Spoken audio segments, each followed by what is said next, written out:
Buckle up because I'm about to tell you the true story about how I was a runaway bridesmaid. I was a bridesmaid in a wedding and I did not stay for the reception. I didn't stay for pictures. I didn't stay for cake. I jet. I was in my early 20s and I was in college at the time. She was the same major as me.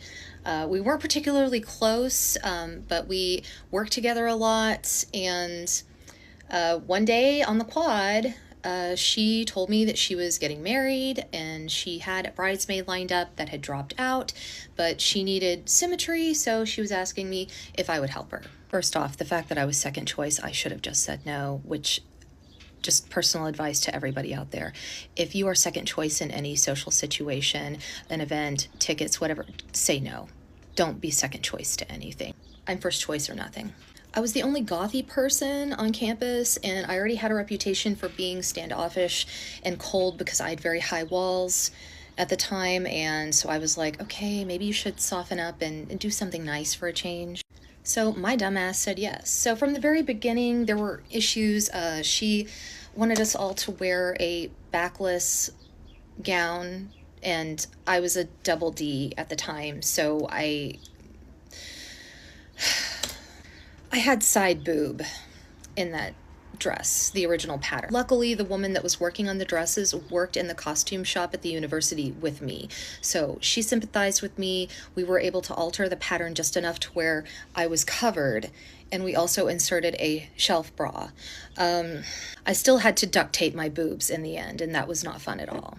The bachelorette party. We went to Deep Ellum, Dallas for the bachelorette party.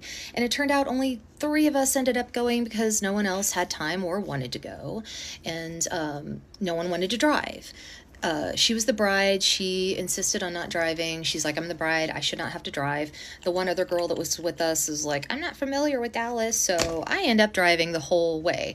And I hate driving in Dallas. It's nothing against people in Texas, but people in Texas don't even like driving in Dallas, so I'm not alone here. We had to get back really quickly for the rehearsal dinner, so I ended up having to take the car back and not her. So when I returned it, we had gone over in mileage, and guess who had to pay for that shit? By the time we get to the rehearsal dinner, I am exhausted. I am in survival mode.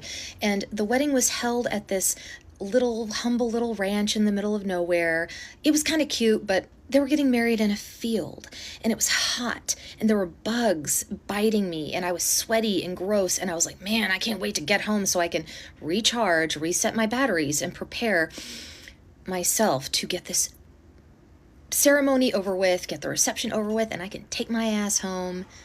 I couldn't wait. Well, to my horror, after all of the guests from the rehearsal leave, I go to the house, and some of the other bridesmaids are unpacking their overnight bags, and I'm gathering my stuff to leave, and they're all looking at me, and they're like, well, aren't you staying the night? I'm like, no. And they're like, well, we were all staying the night, so we could all stay here and work on the centerpieces. I didn't know anything about this shit. No one said anything about this to me. No one asked me if I wanted to do it. This is stuff that we should have done weeks ago, but it was never brought up. Well, I make it clear I'm not staying, and they're like, well, you better go get with her because she's at the gate right now, and we think she's gonna lock it. I race outside, and I get in my car, and I can see her at the gate. And I get in my car, and I go up the dirt road to the gate right when she locks the padlock. And I look at the other side of the gate, and I see a truck full of men driving off. And she turns to look at me, and I'm like, unlock the gate so I can go home. And she says, I can't. I gave the key to the guys. They're going to their bachelor party. Bachelor party? Excuse me? You gave them the only key to that padlock? And she's like, so they can come back in. Oh my God. I tell her, call them, make them come back so they can let me out. They're literally just down the road. I don't want to mess up their fun. I don't want them to have to come back. And she did that shit on purpose. She did it on purpose because she knew if she asked me, I was going to say, I've already done enough as it is. This was her way of trying to make me do it. What she didn't know is that you can't make me do shit. So I go to my car and I lock myself inside of it. And I just have a little flip phone at the time. I don't have a smartphone. Smartphones were not prevalent yet. And I am calling everyone I can think of, leaving them voicemails, asking if someone can come out and get me. I'll climb the gate, pick me up, please. And I couldn't get anyone on the phone. My mind is racing. I'm trying to think who to call. I'm even thinking about calling the police at this point because I'm trapped here. I was like, how am I going to tell them how to get here? I don't have GPS. I don't know the address to this place. I followed them in here. I don't know where the hell I am. I am hyperventilating in my car. I am crying. I'm beating my fists on the dashboard. All I want to do is just go home. An hour has passed. It is now dark, and she starts coming out to my car. I'm trying to lock the door as quickly as I can, but I'm too late, and she gets inside with me. And she just sighs with a huff, and she's like, "Are you gonna come inside or what?" And that was when I said, "This is not fucking cool. The fact that you gave them that key was really fucking stupid. What if someone got hurt or injured and we needed to leave and go to a hospital? Did you even think that through?" And she just scoffs at me like it's no big deal. My patience was exhausted, so I just told her, call the guys, have them bring the key to open the gate, or I will be driving through it. I was in an '89 Toyota Camry. I was not going to break the gate. But I did kind of scare her, so she did call him, and one of the guys did eventually come back and unlock the gate. And at that point, I didn't say, screw you, kiss my ass. I just boom, went home. Do I show up and go through with this wedding the next day? And I was like, well, the dress is made. I don't like her at this point. I'm really pissed at her, but there are other people involved in this wedding other than her, and I didn't want to disappoint them. So I'll continue in part 2 on what happened on the actual wedding day. Welcome to part 2 of the messiest wedding I've ever been involved in. I was a runaway bridesmaid part 2. I'm trying to speak a little bit lower because I don't want to disturb my neighbor. So it's the day of the wedding, and I'm feeling a little self-conscious. I didn't say anything to anyone on the way out. I didn't say bye or anything, and I had nothing against any of the other bridesmaids personally. I felt like they had just kind of gotten roped into it like me. I guess they gave up. They were just, this is what she does. I'm getting some side eye. I'm sure it's probably going around that I'm psychotic or crazy because I threw this major tantrum to get my way. And her mom is doing my makeup, and I'm really having to soldier my way through that. Also, this little ranch house only had one bathroom. So in order to save the septic system, the people that own the property got porta potties set up. We were not allowed to use the toilet inside. We had to use the porta potties, including the wedding party. The bride had reminded all of us of what she was expecting of us and our duties, and then she had mentioned that during the reception, all of her bridesmaids were going to be auctioned off to give lap dances to the guests to raise money for her honeymoon. Yes, that's exactly what I said. Now, she had mentioned this before a couple of times in passing, and I blew it off, and I figured she'd probably forget all about it because she's planning a wedding. She's got a lot of shit going on. But no, it had come up again. And before, when she brought it up, I mentioned I'm not comfortable with that. That's not something that I really feel like doing. You're going to have your clothes on. I don't really care. I'm not really comfortable doing that. So when she brought it up, when we were doing our huddle, getting ready to start this wedding, I said, the fuck I am? And she turned to me and she said, shut up, you're doing it. And in that moment, like a switch just flipped in my brain. And I'm sure you all remember earlier when I said you can't make me do shit. So I am stoic as a statue through the whole ceremony. I'm being as polite as I can. We actually had alumni from our college that were friends of mine that I had mentioned that these things had happened, and she knew that she had mentioned the lap dances, and she touched my arm and leaned in, and she said, I won't let her do this to you. Now I have to figure out how I'm going to get out. Well, luckily, this woman who is my friend, who was the alumni, who said that she was not going to let her do this to me, she was also a theater department graduate. So she flew in to distract her while I gathered my shit to leave. Everyone's oohing and awing over the cake and congratulating the bride and the groom, and I slipped into the house to grab my satchel. I had like this little Jordache, carpet bag looking satchel. I still actually have it. So I grabbed my duct tape and I grabbed my satchel and I was starting to leave, and I heard a voice behind me say, "Where are you going?" And I turned around and it was the matron of honor. I literally just met this woman today. She had not been involved in the bridal party at all until that day. And I look at her and I'm like, I'm just running my bag out to my car real quick. Which wasn't a lie. I was running my bag out to my car real quick. And I just turned, didn't even look at her again, got into my car, and I was gone. Dust. And right after, I met up with my alumni friend and a couple of other friends from the theater department, and we went to go to a cafe to eat together. But this isn't over. We were both in the same department. We both had the same major at this university. And our advisor was always getting his fingers in everything and getting in everyone's business. He was really a perpetuator of drama, and he loved it. The following Monday, she goes running to him, telling him everything that happened, expecting to get him on her side, to tell me how wrong and what a horrible person I was to do that to her on her wedding day. And I'm thinking to myself, she's lucky I didn't tip over a porta potty on the way out. They were there. It was tempting. I'm going down the hallway, heading to one of my classes. I see him. He makes eye contact with me and he goes, "Fix it." I'm like, "Fix what?" He says, "You know what." So later out on the quad, where all of this began, she starts walking with me. And as much as I really wanted to tell her to fuck right off, I figured it would be useless because she was just going to follow me wherever I went. She said to me, "What happened to me was not cool, but what happened to you wasn't cool either. So we can just agree that it wasn't cool and we just won't talk about this ever again." And I said fine, because to be honest, I didn't want to talk about it ever again.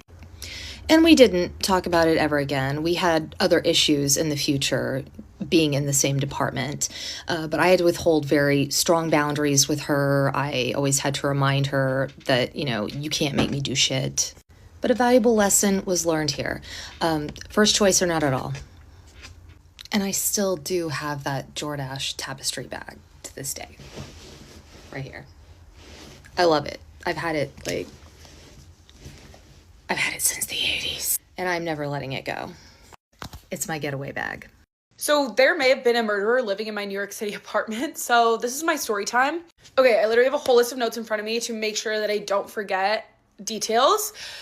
So me and my roommates, like a year and a half ago, were sitting on our couch and all of a sudden hear literally a bloody murder scream, sounded like someone was being murdered. So immediately we're like, oh my God, let's call the police because something's happening. So we call 911 and they come, and because we don't know exactly what apartment unit number the sound is coming from, they say that they can't do anything. And I was like, you can't go door to door. And they were like, no, sorry, there's really nothing we can do. If it happens again, try to figure out what apartment number it's coming from. So I was like, okay, so that's not helpful at all. So throughout the week, we start hearing screaming all the time, and we call the police multiple times. I know that other people in the building are calling the police because they'll show up at our building when we weren't the ones who called. I'm going to insert a clip of what it sounded like, the screams, right here.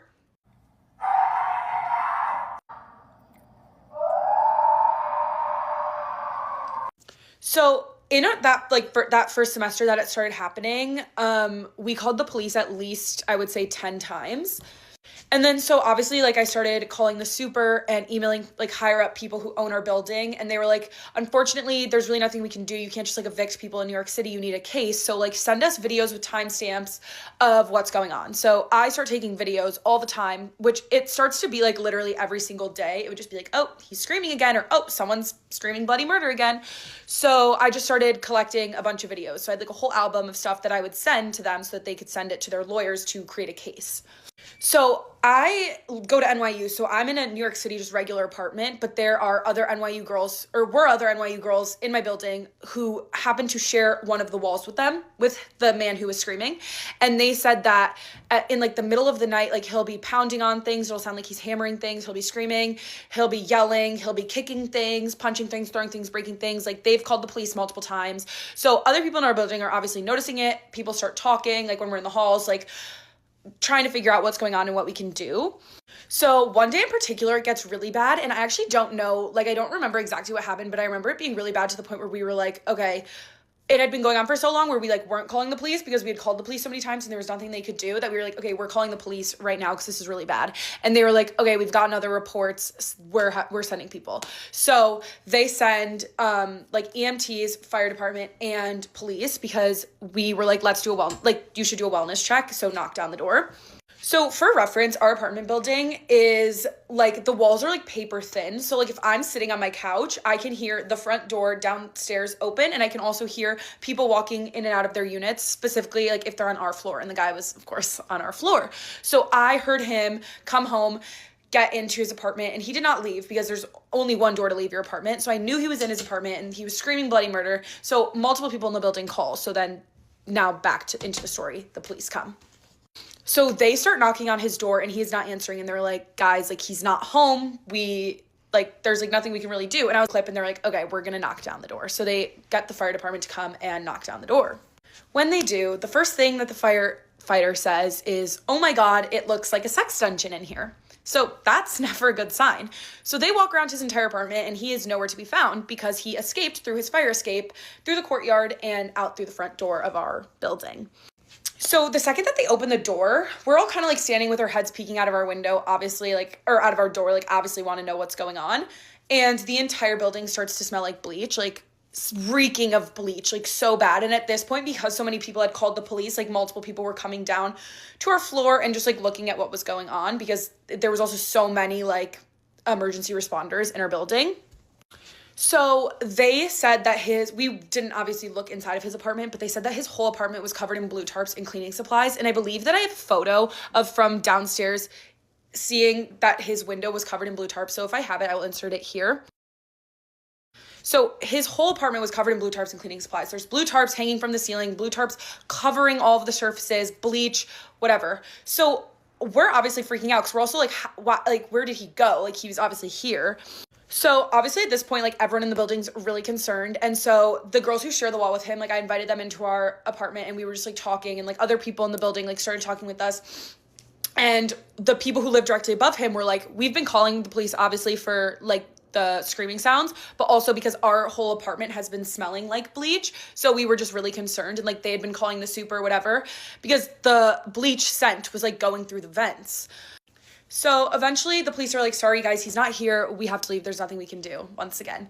So they leave and we're all still like talking in the lobby. And as we're talking in the lobby, the guy whose apartment it is like comes sprinting up the stairs, runs into his apartment and locks the door. So we're all like, oh my gosh. So we call 911 again. I called them and was like, hi, just want you to know that you guys just left. But the guy returned back to his apartment, re-explained the whole situation. Takes them 45 minutes, but they eventually come back and they take him away into the ambulance, whatever. I don't really know what happened. All I do know is that the girls texted me later that night saying that he returned. Thankfully, this was around my summer break from school, so I went home, and eventually by the time that I came back to school, he was completely moved out and there's new people moved in, so I'm not really sure what happened. So we asked the building for compensation and they tried raising our rent, and we were like, how about you decrease our rent because we literally had a murderer in our building? And they were like, okay, well, we can't do that, but we're going to give you guys $200 gift cards to any place you want. And I was like, okay, that's like not helpful at all, but like, sure, obviously we'll accept. So I go, oh, I'll get a DoorDash gift card. And they were like, actually, we only like supporting small businesses, which like, okay, totally get and understand. And I also love supporting small businesses, but we literally had a man murdering people in our building. We don't know that for sure. We're not exactly 100% sure what happened. But I feel like the least you could do is give me, like, let me choose where this gift card's money is going. And, like, oh my God. And so this is so unimportant to the story. But, like, yeah, so we don't actually know what happened. And I actually had multiple people in my building text me being like, hey, did you ever get any update? And I was like, I actually have no idea. Those girls moved out. A lot of people in my building did move out because, like, the situation did go on for, like, over a year. And it was definitely getting really crazy and really scary. So I really hope that everything was okay. And I really don't know what happened. I think I am going to reach out to the building and just like see if there's any update. I don't know what they're allowed to tell us or what they're not. But it was definitely really scary. And I hope that that guy got the help that he needed. I hope that everyone is safe. Really crazy part of my college experience was coming home to literally screams of bloody murder and agony. Any time of the day. Literally any time of the day. So that was a long way to story time. Wow, this is really long, so hopefully I can edit it down. But thanks so much for watching. These are things my friends and I did sophomore year of high school when we were boy crazy. Part 1. So there came a point where my best friend and I both had about 3 crushes at once. And at that time, neither of us had had a real boyfriend before, so of course these crushes became like the center of our universe. And naturally, we wanted to talk about them at school. So we came up with code names for each and every one of our crushes. And we were really determined to have the code names be some kind of significant. And so we would come up with the most wild connections we could possibly think of. Sorry to her to like out our system a little bit, but there was this one kid who was on the lacrosse team, and his code name was LaCroix, like the drink. So we took the first part of the word lacrosse and spun it into something that only we would recognize. So then, of course, we could talk about them at school without it being awkward. This one was less creative, but there was this one kid that wore glasses and his code name was Four Eyes. That one was like not that original and not that creative, but like still no one knew who we were talking about. And then as time went on, there started being more and more characters that we ended up needing code names for, and it kept getting harder to make new connections. And so at one point we just started naming everyone after different kinds of sparkling water. So there was a LaCroix, there was a Perrier, I think there was a Waterloo also. I actually don't remember who Waterloo was or what the connection was there. But point is, codenames really just helped us like be able to keep track of them in a fun way. It's a lot less creepy than it sounds, I promise. I also feel like I'm not the only one who did this in high school, but I could be totally wrong. This is a high school sophomore day in hell. Mind you, you're in the height of your ED and your depression. So you wake up and the night before you went to bed sobbing because your boyfriend was out at a park that closes at 8 p.m. at 1 in the morning. You also check the girl he's with's Instagram and she posts their shadows doing a heart. But of course you still have high school the next day. And of course he didn't respond last night because he was walking in a park, so-called. Also the wooded area of the park, not even like the museum part. So the next day, you walk into school, your mom has to drive you because you can't drive yet. She doesn't really know what's going on, probably thinks you hate her, but you don't. You get out of the car, you meet with your 2 best friends. We were just hanging out in the hallway, walking around. Then you see him, mind you, he still hasn't responded to the spam messages that you texted him last night while you knew he was on his phone. It didn't die. You had his Life 360. But he seems like he's in a rush and he's holding a flower and a card. And, you know, in your head, you're like, oh, maybe he's like trying to find me, is gonna give me like a little gift for scaring me yesterday. Nope. At this point, though, you have class, so you have to leave. So you make one of your best friends go catch him because she knows the type of just tomfoolery he's on and knows he's gonna do something weird if he's not gonna give them to me. So your friend follows him, is taking like videos and everything, follows him, and then snaps a picture of him giving that gift to the girl he was with last night. So you're petty. You go on Snap and you send him a snap of just something you blinked out and then a rose and a question mark. He responds and says it was her birthday and do you want me to just get her nothing? A rose? Are we on The Bachelor? So you start crashing out on him on Snapchat in class. He still has not read your messages from last night. Mind you, you're not even supposed to be really talking to this boy. Your teacher keeps telling you to put your phone away, but she doesn't understand the situation. Because mind you, this man has already cheated on you before. Why did you stay? You're just stupid at this age, okay? He basically just calls her just a friend. And actually, this could be a sophomore day in hell in the week. There's so much layers to this, guys. So he keeps deflecting, keeps saying, oh, she's a friend, she's, you know, I don't even like her like that, and blah, blah, blah. And his main reason for being friends, so he says, is because he was from the same country that he was from, and as if there's not millions of people from that country, he wanted to be friends with her. Like, boy, do you know how many Puerto Ricans I know that I'm not friends with out of respect for my now boyfriend because they're male? Like, whatever. Fast forward to the next day.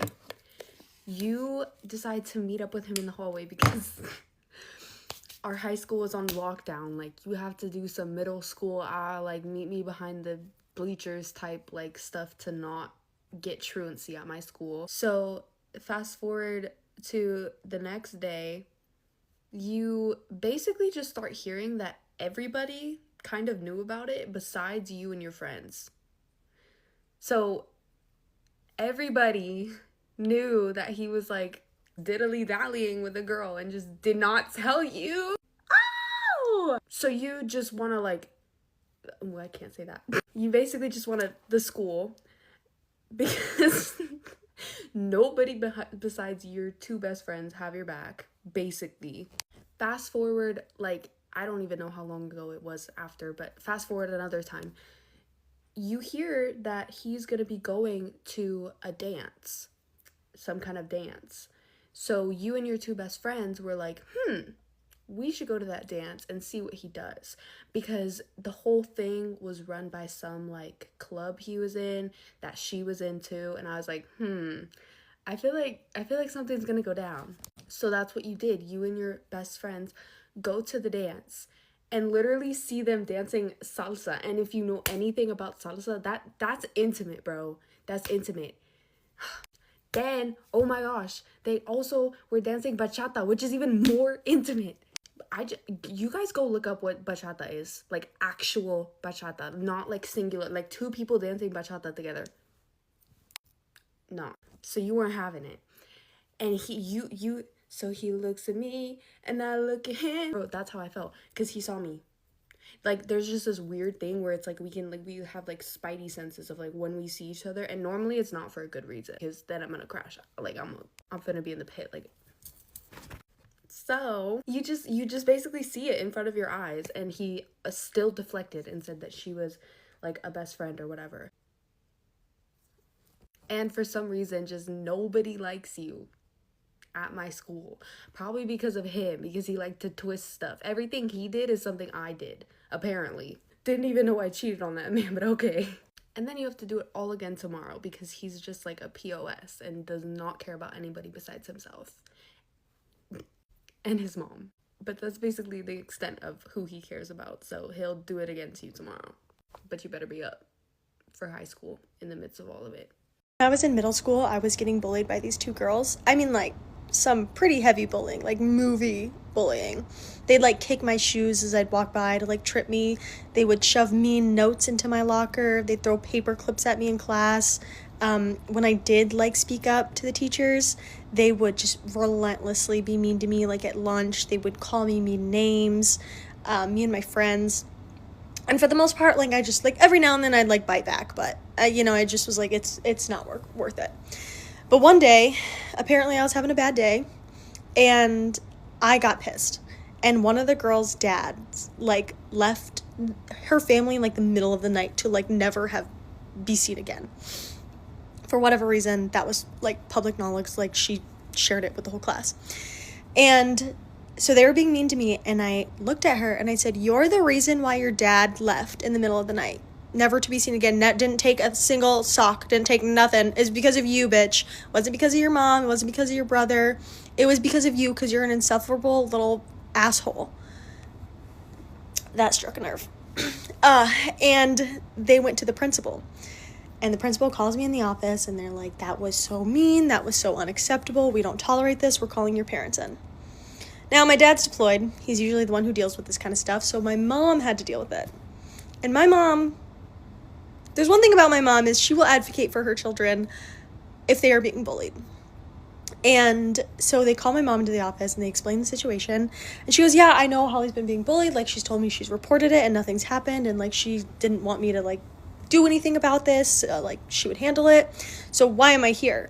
And they're like, "Yeah, we know that these girls have been mean to her, but, like, what Holly did was absolutely unacceptable, and we don't tolerate that in any capacity. So we are, like, moving forward with, like, punishment for her." And she was like, "Okay, so she's been being bullied for weeks now. She finally retaliates and says something mean, and now she's getting punished." And the principal, "Mr. Baldwin, fuck you," he was like, "Yep, like, her response, her retaliation was so mean, and it wasn't justified, and we don't tolerate that.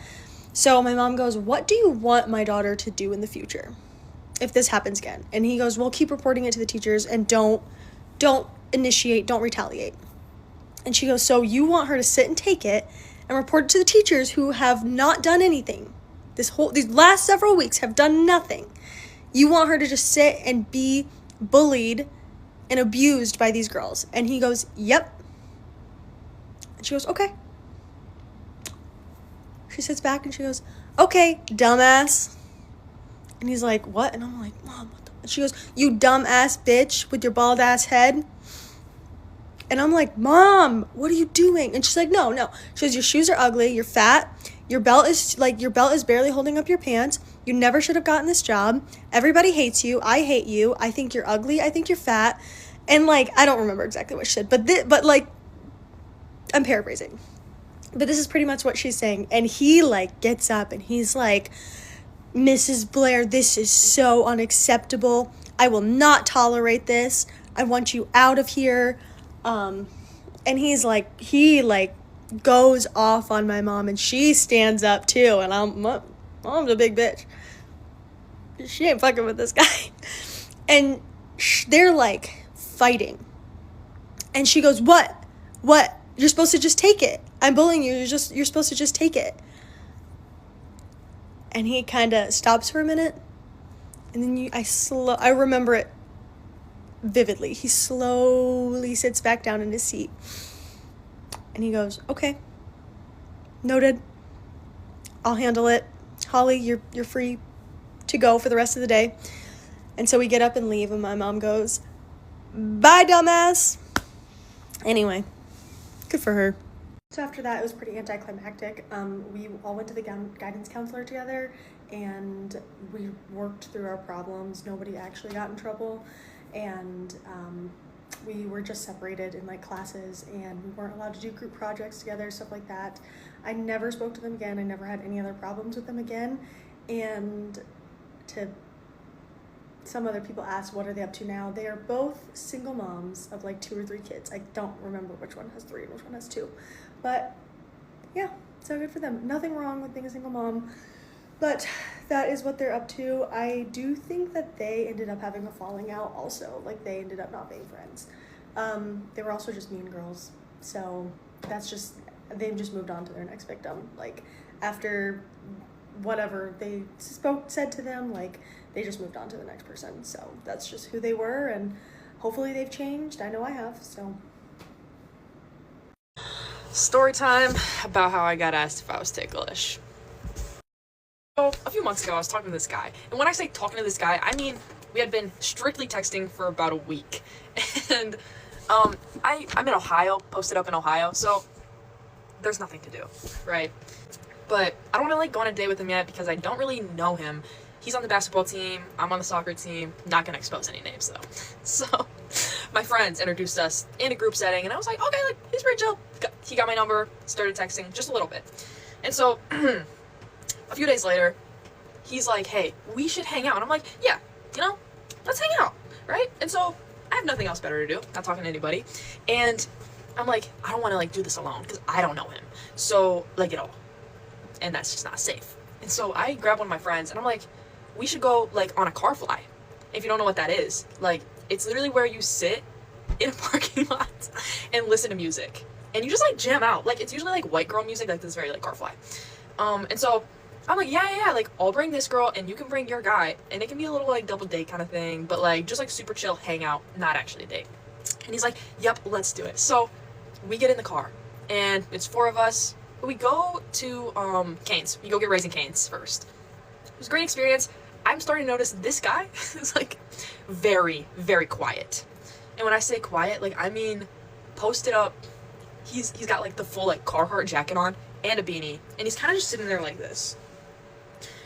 And I'm really outgoing, so I'm like, so like la la la la la, and he's just like and I was like, oh, he's nervous, like, that's kind of sweet. No, he's just awkward. He's just awkward. He's just quiet, and that's just who he is, and that's okay. And you know what? That's okay. But it's just not who I am. So I'm sitting with these 3 other people, and we're eating Cane's, and it's like a pretty fun time. But he's definitely quiet. I'm trying to like break him out of his shell a little bit. It's not working. So we get out of Cane's, And my friend is like, can you drop me off like at the door? I'm like, I gotta go do homework, but Claire, you stay. Stay? Alone? With these two males? Oh, okay, right. And they're like, yeah, Claire, like, come on, like, let's do a car fly. I don't know the one that I'm talking to very well, but I know the other one pretty well enough to, like, trust that, like, I'm not gonna die. And I'm like, looking at my friend, like, why would you say that? But I'm like, all right, sure. And so we drop her off. And now it's just 3 of us, which I know you're gonna be like, that's absolutely so dumb of you, Claire. Why would you do that? And I'm like, yeah, I know. So, again, didn't have anything better to do. What's the worst that could happen? Like, probably a lot. Anyway, so we go to this parking lot and we're dancing and we're singing and we're chilling, and suddenly the friend of the kid that I'm talking to, he's like, you should move to the back. I'm in the back, by the way. Me and my friend were in the back. So this kid, and I'm literally like, no, it's all right. Like, you guys have fun up there. I'm chilling, right? Because I'm honestly not feeling the vibes from this kid. Like, we're not clocking it there. And so he gets out the car. He moves to the back seat. I'm sitting, like, on the left side for, like, so far away. And he's on the right side, manspreading, trying to get, like, as close as possible without being weird, but also super awkward, super shy. And so I'm like, what do I do? Now, this kid is in the front, alone, putting on, like, love songs.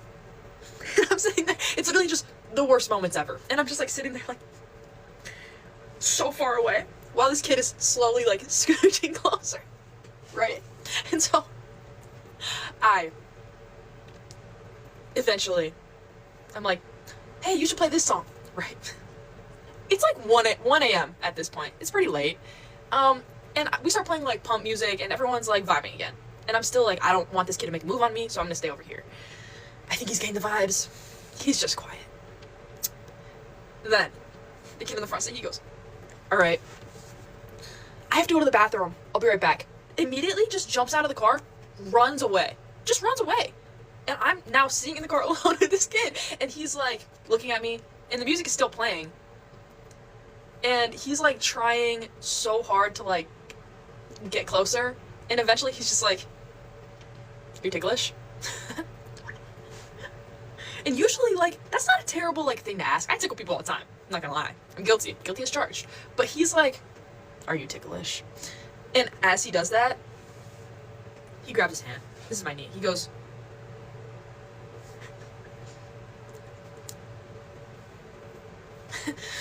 and I'm like, I don't know, are you? I freak out. And I ask him if he's ticklish, and he's like, no, not really. And I'm like, and he's still trying to tickle my knee. And he's like, and I'm innerly just like, what the heck's happening? I hope you don't go for my ribs, because that's just weird.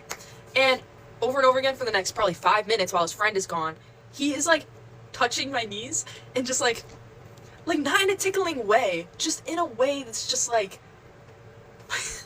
felt so awkward. And then over and over again, he's singing this song, and it's like the chorus, and we're like, yeah, like, this is awesome. Grabs my hand, and he's like in it, he's like into it, and he's like grabbing my hand so tight, and he's like singing in my face with like energy, and I'm kind of just like, all right, cool, but why are you grabbing my hand? So over and over again, I'm letting go. He's grabbing again, I'm letting go. He's grabbing again, he's letting go, or I'm letting go, you know? And then he's tickling me, and it was just a nightmare. And his friend comes back, and I'm just like, I think it's time to go to bed. It's getting pretty late. I think I gotta go back, you know? I got things to do. It's like 2 a.m. now. I'm like, okay, it's just gone on long enough, you know? And so, yeah, stopped talking to him after that. Immediately after, ghosted, so. Guys, get ready with me while I tell you how I found out my best friend fucked the guy I was talking to. I no longer talk to him, and I'm no longer friends with her. So, me and this girl have been friends for almost 2 years now. Attached to the hip, literally would hang out every single day, do everything together. We would go to each other's classes. We were best friends. We were closer than ever, whatever. And this guy, I started talking to him. I met him back in like September maybe, and we had been talking not that long, but we still have been talking ever since. She was there when I met him. I told her about him. I went to his college to visit him. He planned to come see me, but it didn't end up happening. Okay, fast forward to December. He texts me. He's like, what are you doing December 12th through the 16th? And I was like, nothing. Like, why? What's up? He was like, do you want to come stay with me and my friends in Florida, like at his house? And so I was like, yeah, that'd be so fun. He was like, okay, I have like 2 friends going. So naturally, I invite, we're gonna call her best friend. We end up planning to go. She couldn't go because her parents wouldn't allow her to for personal reasons, which I'm not gonna say to disrespect her. And so I invited another one of my friends from my hometown, and then best friend was able to go, and then hometown friend came too. So it was all 3 of us, and then the guy I was talking to and his 2 friends. So we get down there, we're all having a good time. We're obviously talking, so I'm gonna be with him, obviously, all week. Fast forward a day or 2 into our trip, I see things getting really flirty between them, whatever. They also never hung out, ever. This is like the first time we all hung out as like together.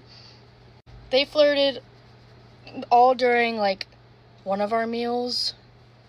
And one night he made me mad when we were all drinking water. And so yeah, he made me really mad one night. And I get upset. I end up telling my girlfriends what happened. And my best friend goes, he doesn't deserve you. He treats you so bad, whatever. I end up drinking a little bit too much water on the last night we hang out. It's the last night, and then so the next day we would wake up and go home. So I go to bed early, and me in his room. I wake up at like maybe 4 a.m. from going to bed, and he is nowhere to be found. I go out to see if anybody's still up and anybody still wants to hang out because I was out early. Can't find him. Just assumed everybody went to bed. Like, was weirded out that I couldn't find him, but I mean, he wasn't there. I wake up, we get ready to leave in the morning, and she does not say one word to me. Not one word. I felt like something had happened, so I went and I asked the guy I was talking to. I was like, where'd you sleep? And he said, on the couch. I woke up at 4 a.m. and he was not asleep on the couch. Mind you, nobody was anywhere to be found. Then there's a whole nother part to this story, which I'm gonna put in a different part, but yeah. Fast forward, I end up getting invited back down to Florida. I go with my now best friend, and we go down there and hang out with one of the dudes that we hung out with the time before, because he was like, he lives down there. So we just thought it'd be fun to go hang out with him while we were there. And he had told me, I watched them walk into a room and they had sex all night, which is really crazy because the night before that, she was telling me about how he is so mean to you and you don't deserve him, whatever. Mind you, we had not talked since the end of this trip because of a part 2 that I'm gonna make.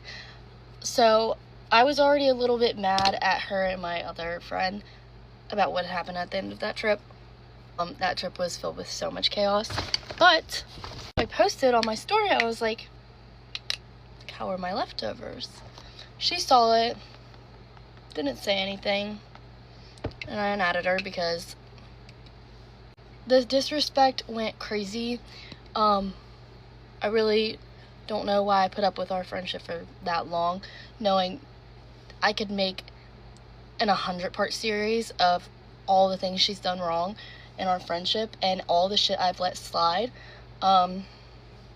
Just being there and watching it all unfold, it's kind of crazy, knowing you are my best friend, and she will see this. She will see this video.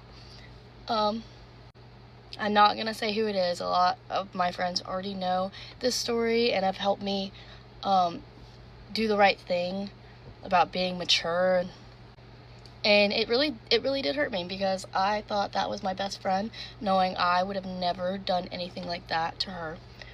She decides to fuck the guy I am talking to. Oh, and I had told her all of the things we did, like when I went to visit him, how much I liked him, how excited we were to see each other.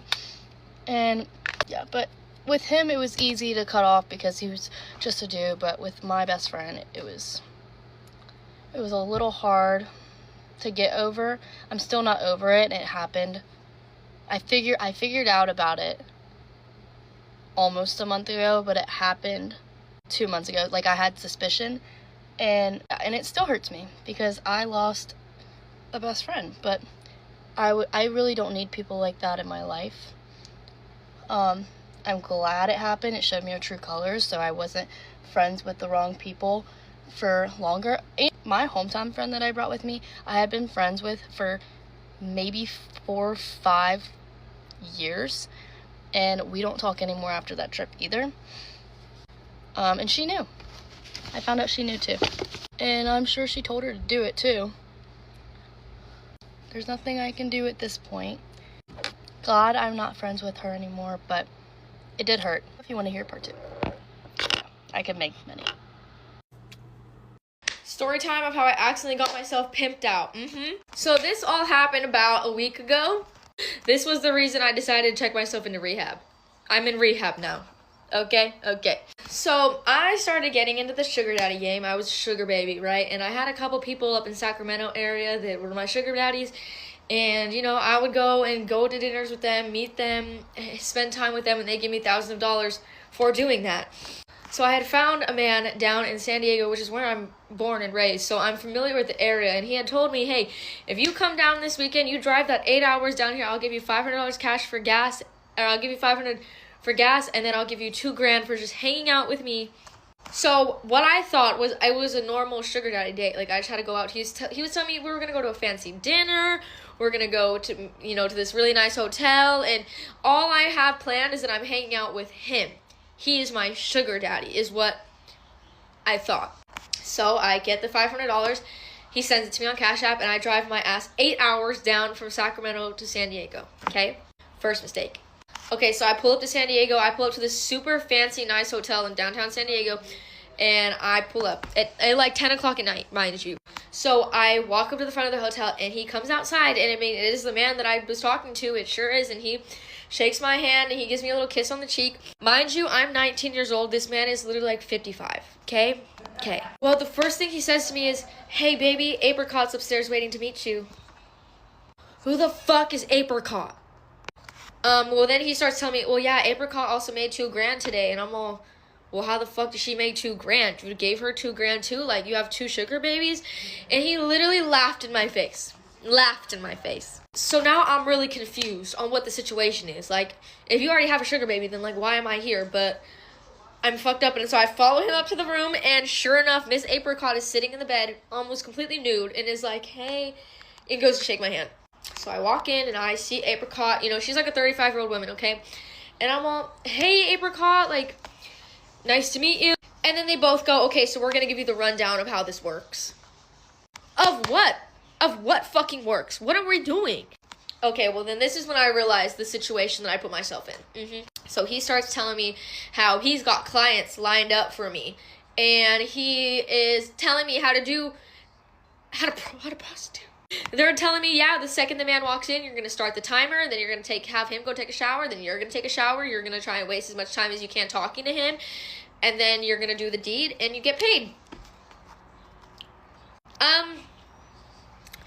I was so fucking scared that, like, I just went along with it. And yes, this is why I checked myself into rehab, okay? So I am drunk, I'm fucked up on a lot of shit, and I agreed to do the first client, okay?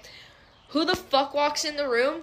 Some, like, 45-year-old Mexican man, and I'm a beaner, okay? I can say this, but oh my god. Awful. So whatever, I do the thing, I get paid, okay? I get the money. They come back in the room, they're asking me, like, how was it? Did you like it? And I'm like, and this time, I was trying to see if maybe this was the world for me. Like, maybe I could do this, but, like, oh, baby, no. I remember after I did the thing, I told the dude how old I was, and he literally was like, what the fuck? Like, you're 19? Like, what the fuck? Which is surprising, because most of them are pervs. And then, so they say, I have another client. They bring me another client. Who walks through that fucking door? And I don't mean to say this offensively, babe. Like, at all. I'm literally 5 feet tall. But a little person walks in the room. And it's this old dude, and I'm like, oh my fuck. No. I'm like, no, like, there's literally no way, like, no amount of money can have me. Like, there's literally no way. And I kid you not, apricot and my pimp leave the room and leave me with him. And I start doing the appointment, you know, he took a shower and he came back, and like, I'm so surprised that I didn't get hurt, because I ended up, like, as we're doing the whatever, bro, I'm texting apricot, like, come up here right now, like, I can't do this, like, and apricot comes busting in that hotel room, and he's all, get the fuck out, get the fuck. Now, mind you, this man literally is butt naked and runs out of the hotel room, like, almost sobbing. Oh, anyway, that's how I actually got pimped out. Never happening again. No. Okay, here's a story time about how the guy I was talking to had a girlfriend. So I met this guy over a month ago in Florida at my friend's house. I went to her house, and her boyfriend had set us up together. And I was informed that he was single, whatever, blah, blah, blah, blah, right? Which was true, from my understanding. So we've been snapping for over a month. We met on December 16th. We started snapping December 18th.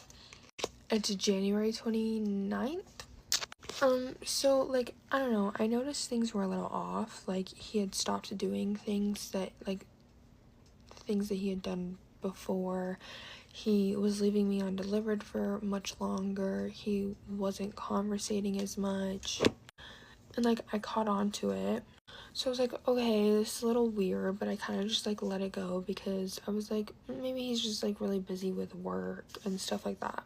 And he, like, would go out hunting quite often. So I didn't think too much of it, especially because we weren't, like, officially anything, so I didn't want to, like, think too much about stuff. So anyways, I got a text from my friend that set us up together, and she texted me. She was like, hey, are you and this guy still talking? And I was like, I mean, I think so. Like, we're still snapping. Why? And she was like, well, because my boyfriend said that he saw that he posted a girl on Instagram, like a picture of them together on Instagram today. And I was like, oh. And we went to go look, and the Instagram story was gone. Not only were the Instagram stories gone, but all of his highlights were gone for me. And I was like, oh, he deleted all his highlights too. And they were like, no, he didn't. And I was like, yeah, he did. Like, they're not here. And they're like, we can see them. And I was like, what? So we, like, traded screenshots. Like, I showed them what I saw, and they showed me what they saw. And I was like, he blocked me from his Instagram stories. Like, acting like my own friends weren't gonna see it. So, anyways, whatever, right? She was like, you should confront him, like, whatever, blah, blah, blah, blah. And I was like, no, I can't do that. Like, I'm gonna get my feelings hurt. I already know it. Like, I can't confront him about this girl that he posted, especially because I didn't see the picture myself. And she was like, whatever, like, that's what I would do. Like, you do what you want to do, whatever, blah, blah, blah, right? So I had texted him, and I said, hey, like, if you don't want anything to do with me anymore, please just tell me, you know? And he responded, and he was like, it's not that I don't want anything to do with you.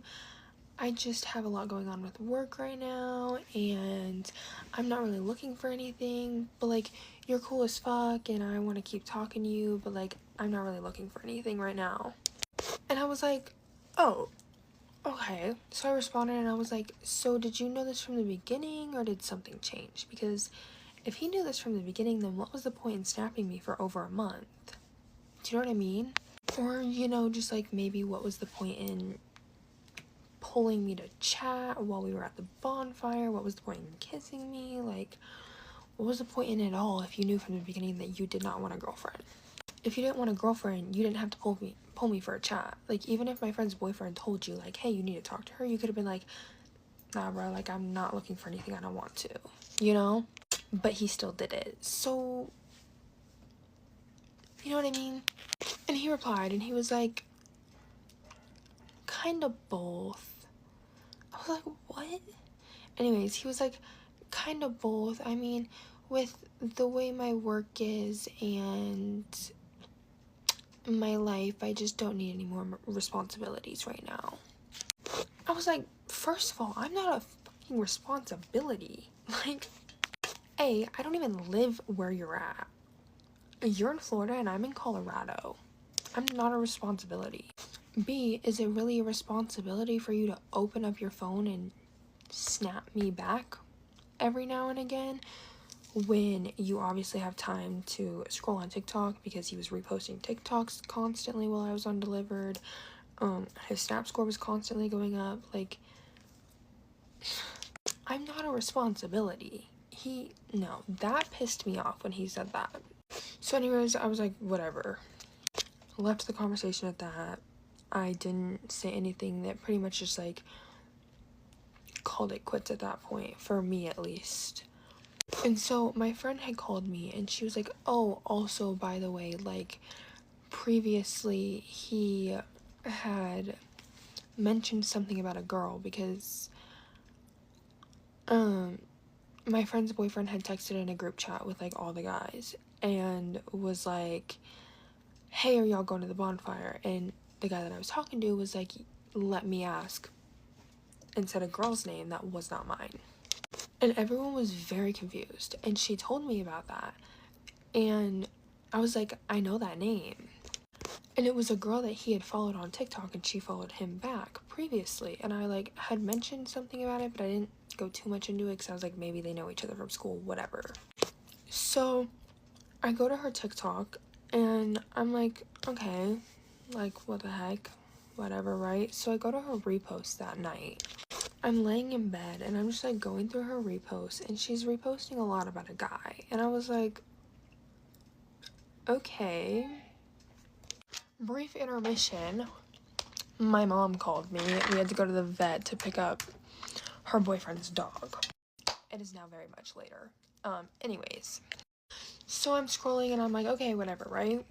And I'm looking and I'm like, one says boyfriend. One says something about a boyfriend. And I'm like, pardon? Boyfriend?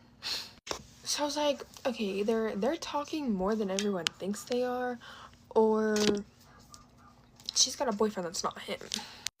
So I'm like, okay, whatever. It's like midnight, 1 a.m. for me, and Florida is 2 hours ahead of me. So I'm like, I'll send these to my friend like tomorrow or something, like later tomorrow when she's out of work and stuff.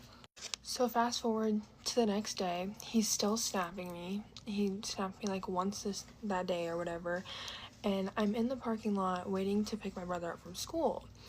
And I open up her TikTok to go see if she's like reposted anything else. And I open it up and there's a video posted 2 hours ago with a picture of them, and it's pretty much like a couple's TikTok. I looked at it and I was like, oh, I know him. I know him. I'm like, okay, what the hell? I was literally genuinely so confused. I wasn't even hurt. I was just like, oh, like, whoa, wait, rewind, hold up, what? So I'm like, well, damn. So I'm like blowing up my friend and I'm like, they're fucking dating. Oh my god, they're fucking dating. And I sent her like the screenshot of the TikTok. So I get home because I'm driving and I'm like, what the fuck? Like, I'm genuinely confused. And so I'm like, maybe she has Instagram. Let me go look for her Instagram. So I'm like looking for her Instagram. I find it and I open it, and her bio literally says 12/28/25 with a J and a red heart. Pretty much saying that they started dating December 28th. It is January 29th, and I met him December 16th. If they've been dating since December 28th and I've been snapping him this whole time, what? So I'm like freaking out. I'm texting my friend. I'm like, bro, her bio says they've been dating since December 28th, and like we're all genuinely so confused. So I'm like going through the comments on the TikTok, and I'm like, this dog won't shut up, I'm sorry. Anyways, I'm going through like the comments, and his friends are in the comments, and I'm like, oh, so they knew and they didn't tell me? Because like I have them on Snap. So I'm like, wait, how did they see this? So I go to all of his friends' followings and look up her username in their followings, and none of them follow her. So I'm like, how did they see this? Mind you, he hadn't even commented on the video yet. So lo and behold, one of his friends sent the TikTok to the guy's group chat, and they all saw it from there. And he pretty much said, nah, now y'all trying to get me in trouble. And the guy was like, I can't control what pops up on my For You page. And my friend's boyfriend was like, big dog, Kelsey already knows. And then I was blocked on Snapchat and Instagram. And then he removed me as a follower on TikTok, but forgot to unfollow me. So he still follows me on my main TikTok account. And it says follow back. Story time of the worst date I've ever been on in my entire life, and it just progressively gets worse. Disclaimer, I am not going to be nice in this story time at all, so if you think that I'm being mean, just go ahead and scroll. Don't even drop a comment. I do not care. On a lovely Monday, Tuesday afternoon, whatever day it was, I get a DM, okay? Someone slid in my DM. This is such a lost art, so I was like, you already earn a point. She's like, you're so pretty. I'm like, are you flirting or are you just being nice? She's like, I'm flirting. And I'm like, okay, word. Asked to hang out. I'm like, no, you can take me to dinner. You can take me to dinner. We can do this formally. But I was like, I can't for probably another 2 weeks. This was literally the busiest 2 weeks of my entire life. She's like, okay, I'll hit you up in 2 weeks, right? I end up somehow having a free night on this week. I decided not to go to an event. So I text her. I'm like, hey, I'm actually going to be around this night, whatever. Let's hang out. Let's do it. I have time. Like, I'm going to carve out my night for you. Like, let's go get dinner. She's like, okay, makes a reservation. Fine. We're texting. We're catching up. Day comes. I get ready for the date. I put on a gorgeous dress. I look stunning. I'm glowing. The sun is out. Like, vibes are fucking good. And I'm like, okay, like, I just carved out my night for this girl for a first fucking date. Like, the only night this week that I'm free. Like, this better rock my motherfucking socks off. She texts that she's on her way. 15 minutes away. 5 minutes away. Crickets. Dead ass crickets. She sends me a picture with a dog. After she said she was going to be here to pick me up. I'm sitting on my front steps, pathetic, like a fucking loser. I'm sitting there, like, in my little dress, like, time for my date. Like, yeah, actually, you're literally getting stood up. Mind you, she was very much under my league. And I will die on that hill. So it's like, I'm waiting around for someone who's under my league, who I don't even really find attractive, but I'm giving a chance because you slid in. Okay, do your big one. Obviously was like, yeah, I'm going upstairs. I'm not doing this. Like, you're making me wait. Never let a woman wait when you know she took the time to get ready for you. Literally, my one night off this week, I'm hanging out with you. Like, are you not honored? It shows up probably like 25 minutes later. It's like, come downstairs. I'm here. I was like, no. No. Like, you already have me dead pissed off. Like, I'm all set. She's like, no, just come down. So I walk my happy ass down the stairs of my apartment, looking stunning, ravishing. Like, I walked down the stairs and, like, fireworks went off and, like, doves and shit because I looked so good. And she's sitting there in her car, like, get in, bitch. No. I get in the car and I said, you should never, ever make a woman wait looking this good. I'm low-key ripping her a new one because I'm like, this is not cool. But at this point, I'm hangry as fuck and we still have the dinner reservation. So I'm like, you know what? Like, let's just go get dinner and see if you can like revive yourself. Oh, Penny. Okay, relocating because Penny went right in front of the camera. Anyway, I'm ripping her a new one and she's like giving it to me. Like, she's not understanding how fucking rude being late is. Like, that is my biggest pet peeve ever, and she's just being an asshole to me. And I literally was like, you're being an asshole. I don't know what you think this is. I don't know why you think you're fucking all holy and above me. No. We go to Park so we can get an Uber to go to dinner because we're both gonna drink. And she just says something to me that was just so like distasteful. I don't even remember what it was. She just made a comment. I start crying. I start bawling my eyes out in this chick's car. Met her not even 5 minutes ago.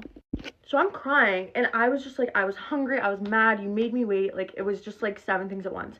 And she finally was like, oh my god, like, I thought we were joking, like, I thought we were just messing around, like, da-da-da. And it's like, no, like, you're literally just being an asshole. Like, you know when someone tries to be mean and they think it's like funny and it's like the funniest shit on the planet and it's just not funny at all? Like, you're just being an asshole and you're ugly. Like, fucking pick one. She's like apologizing. I'm about to get out of the car and go back to my apartment. She's like, no, like, let's just go to dinner, da-da-da-da. But still low-key being a cunt. So I'm like, I don't know what, like, what are you doing? Like, literally, what are you doing? Ick. Once again, still hungry. This is my disclaimer. Like, we all have our faults. I'm fucking hungry, so I'm like, I'm gonna go. I don't have to pay, so. Yeah, we go to dinner. We Uber there. Dinner's fine. We're, like, yapping. I find out she's, like, low-key a lot older than me. Not, like, a lot, but a good few years older than me, which I don't mind an age gap, but, like, you're acting like a fucking teenager. You're acting like a teenager. Like, you're acting like a child. And I'm not saying that I'm the most mature person on the planet, but, like, please, at your big ass age, at your big grown age, whatever, dinner's fine. I forget my passport at dinner, but I was like, I want to go get drinks after. Like, I can't be around you sober. And, like, the vibes were, like, flowing. Like, they were okay. So I'm like, okay, let's go get a drink. We relocate. We go get drinks. Fine. We go back to mine. We hang out in her car for a little bit. Once again, fine. Like, it wasn't good. I already told her too. I was like, my guard is now up. Like, I don't trust you. You're weird for that. If you want to hang out with me again, like, if you literally want to see my face again, like, you need to, like, earn my respect back. We end up hanging out this entire week. We hang out every single day this entire week. And she's doing her big one. She's earning it back. She brought me these, like, really pretty, like, custom flowers. And she's being sweeter to me. Okay? Like, hey, every girl has their moment. Okay? Like, I don't want to see anyone in the comments being like, why would you go back?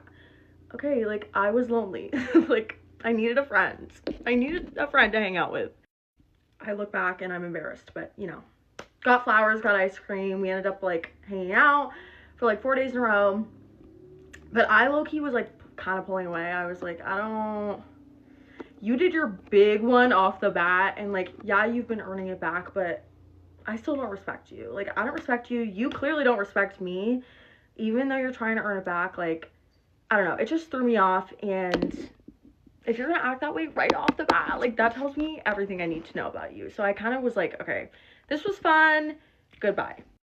St. Patrick's Day weekend rolls around, and we end up being at pre-games that are literally, like, 1 block away, okay? So I end up seeing her this morning. She comes to the bottom of, like, the windows are right here. We're watching the parade from right here. She's down at the bottom being like, come see me, like, come over to our pregame, da-da-da-da. And I'm just, like, blowing kisses being like, yeah, maybe later, like, I'm with all of my friends. We end up wrapping up our, like, pregame party, if you will. And I'm like, okay, yeah, now I'll come see you, but I'm bringing my friends. Like, we're kind of apartment hopping, like, but I'll stop by, right? She's like, okay, word. We make our merry way over there. I text her, I'm like, I'm here.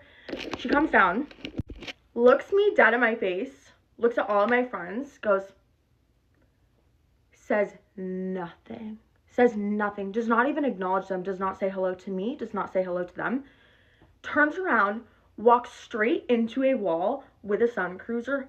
Bah! The sun cruiser goes everywhere. Once again, at your big ass age, you're white girl fucking wasted. Like, baby, you have work in the morning. You literally have work in the morning. Block the fuck in. Okay, what are we doing? Sun cruiser everywhere. My friends are like, She's basically running down the hallway upstairs to this apartment at this point. Me and my friends are chasing, okay? We get up to the apartment and I look at her face. And what's on her face? Kiss marks. There are kiss lips all over her from like another woman. Mind you, I'm not crazy. Like, it wasn't one of those like, that's my bitch. It was like, oh, you're weird for that. You're weird for that. And then you invite me to this event where like you're getting kissed on by someone else and you're ugly. So once again, pick a fucking struggle. So I'm ripping her a new one at this apartment party in front of everyone. She starts grabbing my face, both hands, trying to kiss me, grabbing my whole body. Like, I'm like, okay, this is weird as fuck. My friends are like, it's wraps. We gotta go. So we turn around. We're basically running through this apartment, okay? We're just beelining it to the door to get out. I turn around. She's following me. So at this point, I'm like, fuck. Like, I gotta get handsy with this bitch. My friends are out the door. I'm in the doorway. She puts her foot in the door, so I can't shut it. I swing the door open, and I fucking take both hands on this bitch, and I throw her. Also slapped her in the face right when we got to the apartment, too, because you're a hooker. Like, you're literally a hooker. I throw this bitch into the wall, into, like, 5 other girls. Slammed the door, and I went on my merry way. Have not contacted her since. Have not seen her since. She has contacted me. Ugh. If you're watching this, fuck you. You're so weird. You are so weird. Hope you can learn to be a decent human to other women because something is wrong. Okay, I was never going to say anything about this because I thought I was being crazy and I thought I was being dramatic and that I was reaching, but that's just not the case. I know that it's not the case. I know I'm not crazy because this has been going on for 3 years. 3 years. Okay, so let me tell you the story. Let me just get cozy in my seat because this is gonna take a second. So basically there's someone in my wife and I's lives that have been copying everything that we're doing for the last 3 or so years. And like I said, I thought that I was being dramatic and reaching because it started off so small that you wouldn't really realize it until you start putting all of the pieces together. So the first thing that happened was in 2021, my wife and I moved into the apartment complex that we used to live in. We moved in there, and then this couple, this guy and this girl, moved into the same complex within, I would say, 6 or so months. And that wasn't weird because we knew each other and we knew like the person that worked in the front office, okay? Once we moved in, we got our dog. He's a golden retriever, okay? Keep that in mind.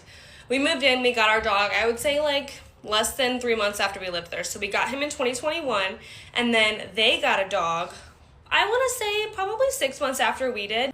I don't know. It was very, very close timing. They got a dog after we got our dog. So obviously at that point, we're not thinking anything of it. Okay, you moved into the same apartment and you got a dog. Most people, when they move out of their parents' house, they get a dog. That's not weird, right? But then it started getting a little bit too similar. We got engaged and he kept asking questions about rings and budgets and wedding and all of the things, and we would give him an answer and he would say the exact same thing about his wedding planning and just turn it around to be just a little bit more expensive.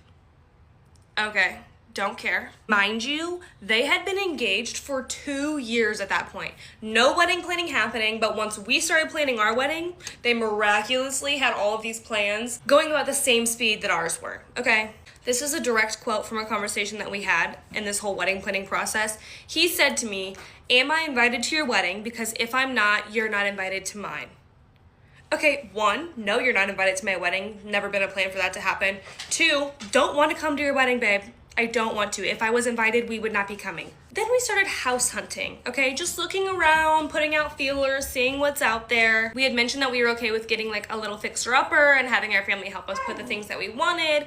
And then suddenly, they're renovating a house that was given to them, and they're gonna move into that house shortly after they finish renovations. We ended up deciding not to move into a house because the timing just wasn't right and we just couldn't find anything that we loved. So we started looking for newer apartments, okay? And you wanna know what happened? I'll let you put those pieces together. Their house suddenly was no longer. Now this piece was when we started putting all of these together, okay? This was when we started realizing that this was a pattern. This wasn't a coincidence, okay? My wife and I bought a brand new 2026 Toyota Tacoma. We bought a brand new truck because we were moving out of our apartment complex and driving across the country, okay? And we're gonna be moving. So we bought this brand new truck. And not even 2 weeks later, I come home and I see a Toyota Tundra sitting in the parking lot of our apartment complex. And then this is when it just gets crazy and weird and obnoxious. Okay, so we have a golden retriever. Like I said, we just got a puppy like 2.5 months ago ish, somewhere around then. Golden retriever puppy. We have 2 golden retrievers, 1 4-year-old, 1 like 3-month-old. Okay, I get a call from our old neighbor who lives back at home in Missouri. We don't live there anymore. And he's like, you guys saw that so-and-so got a puppy, right? And I was like, oh, no, I don't care. And he was like, well, it's a golden retriever puppy. I thought you would have liked it. And I was like, what? You got a golden retriever puppy? Okay, now you're probably thinking I'm crazy, but considering everything else that has happened, and then you go and get a golden retriever puppy, that's crazy. And honestly, I feel bad because they don't take care of the dog that they have now, and they just got another one, and it's not going to be treated like it should. And honestly, I know you watch my TikToks, so I just want to say something. You are allowed to have your own life. I'm not sure if you knew that or not, but you can have your own life, and you don't have to live mine too, okay? You don't have to. Just stop being weird, live your own life, take care of your dogs, and move the fuck on. Wait, I'm gonna go into a little bit more detail. Also, like, I did kind of know, like, well, he told me not to tell anyone, and that's when I was like, wait, is this wrong? I like surely didn't really know, because also I know that there's like people that are like way older. I truly did not know. I did not know. And then about the whole wife thing. And then like a reason I do kind of feel bad is he had told me during that time, like whenever a couple years ago, and I was like, why did you do it? Like, why? Like, I don't know, whatever. He was telling me like he was just at a really like low point in his life, and like he didn't have a good marriage, and like I don't know. And then he had asked me, he was like, well, why did you keep texting? And I was like, well, I don't know, I was young, like I didn't have anybody. Like I felt so alone even when I went to school. My boyfriend at the time was very rude to me. Like, somebody was being nice to me, somebody was showing me like affection, like, you know, like in a nice way, you know, like my parents love me, but like, you know, it was like in a different way. And I thought I just I don't know, like I don't know how to feel about the whole thing. So like I try to be understanding about it, but like, should I be? Because I know that I can be very naive, I guess, right? I don't know. And just like, I don't know, I don't know. I just always trust people too much, and I believe that there's always going to be like good in somebody, even no matter how bad they've treated me. And I'm like, well, why would you want to do it again? Like, why would you do something bad again? Does this make sense? I don't know. I don't know how I feel about anything. I'm still trying to process it. And it's been, how old am I? Happened when I was like 15, maybe 15. And I'm 23 now, so all those years, I still don't even know what the fuck is going on in my fucking head. Yeah. Get ready with me while I tell y'all how I got beat the fuck up a couple days ago. This is pretty much it. I do got a couple bruising, and then my lip is still split, but other than that, I'm fine. Okay, guys, so we met up at a park called Lions Park. It's about walking distance from where I live, maybe like a 15-minute walk. So we met up there because she wanted to meet by my house, well, at my house, but I live next to police station. I live next to PD, so that just cannot happen. Okay, y'all, so Josie pulled up, and she pulled up with like 4 other bitches just as big as this hoe. Anyways, and I called my friend, but she was like, wait for me, but I was like, no, this is happening right now. When we're there, obviously we get straight to the action. We're like, bah, you know, we're fighting, and I am on top of her. I managed to get on top of her, so I was low-key winning that fight, because I mean, the bigger they are, the harder they fall, so that bitch stumbled hard. When we start fighting, well, we're still fighting, right? We're fighting by a playground, and by the playground because there's like a basketball court that's this, so we're fighting by the playground. And well, I'm obviously winning. I'm on top of her, and I'm hitting her, and then I just feel somebody grab my hair, like, adrenaline is obviously there, but I felt somebody yank my hair from behind, and I was like, oh shit, this is gonna go down, and I start getting jumped. So they pull my hair from the back, and I'm like laying like this. I'm low-key kicking. I'm like, you know, like I'm trying to get out of there. But these bitches are big. It's 4 of them. But 1 was recording and 3 jumped me. So only 3 jumped me and 1 was recording. So they low-key start going ham on my ass. Like they're beating me. They're kicking me. Everything. Like they kick my head like right here like 30 times. Probably why my head hurt. But they're kicking me. They're going at it. And then that Josie girl manages to get on top of me. as she gets on top of me, I mean, they stopped fighting me. Like, those girls stopped fighting me completely. I guess the whole point was for her just to be on top of me. So when she stops fighting me, well, the other girls start fighting me, and it's only Josie fighting me.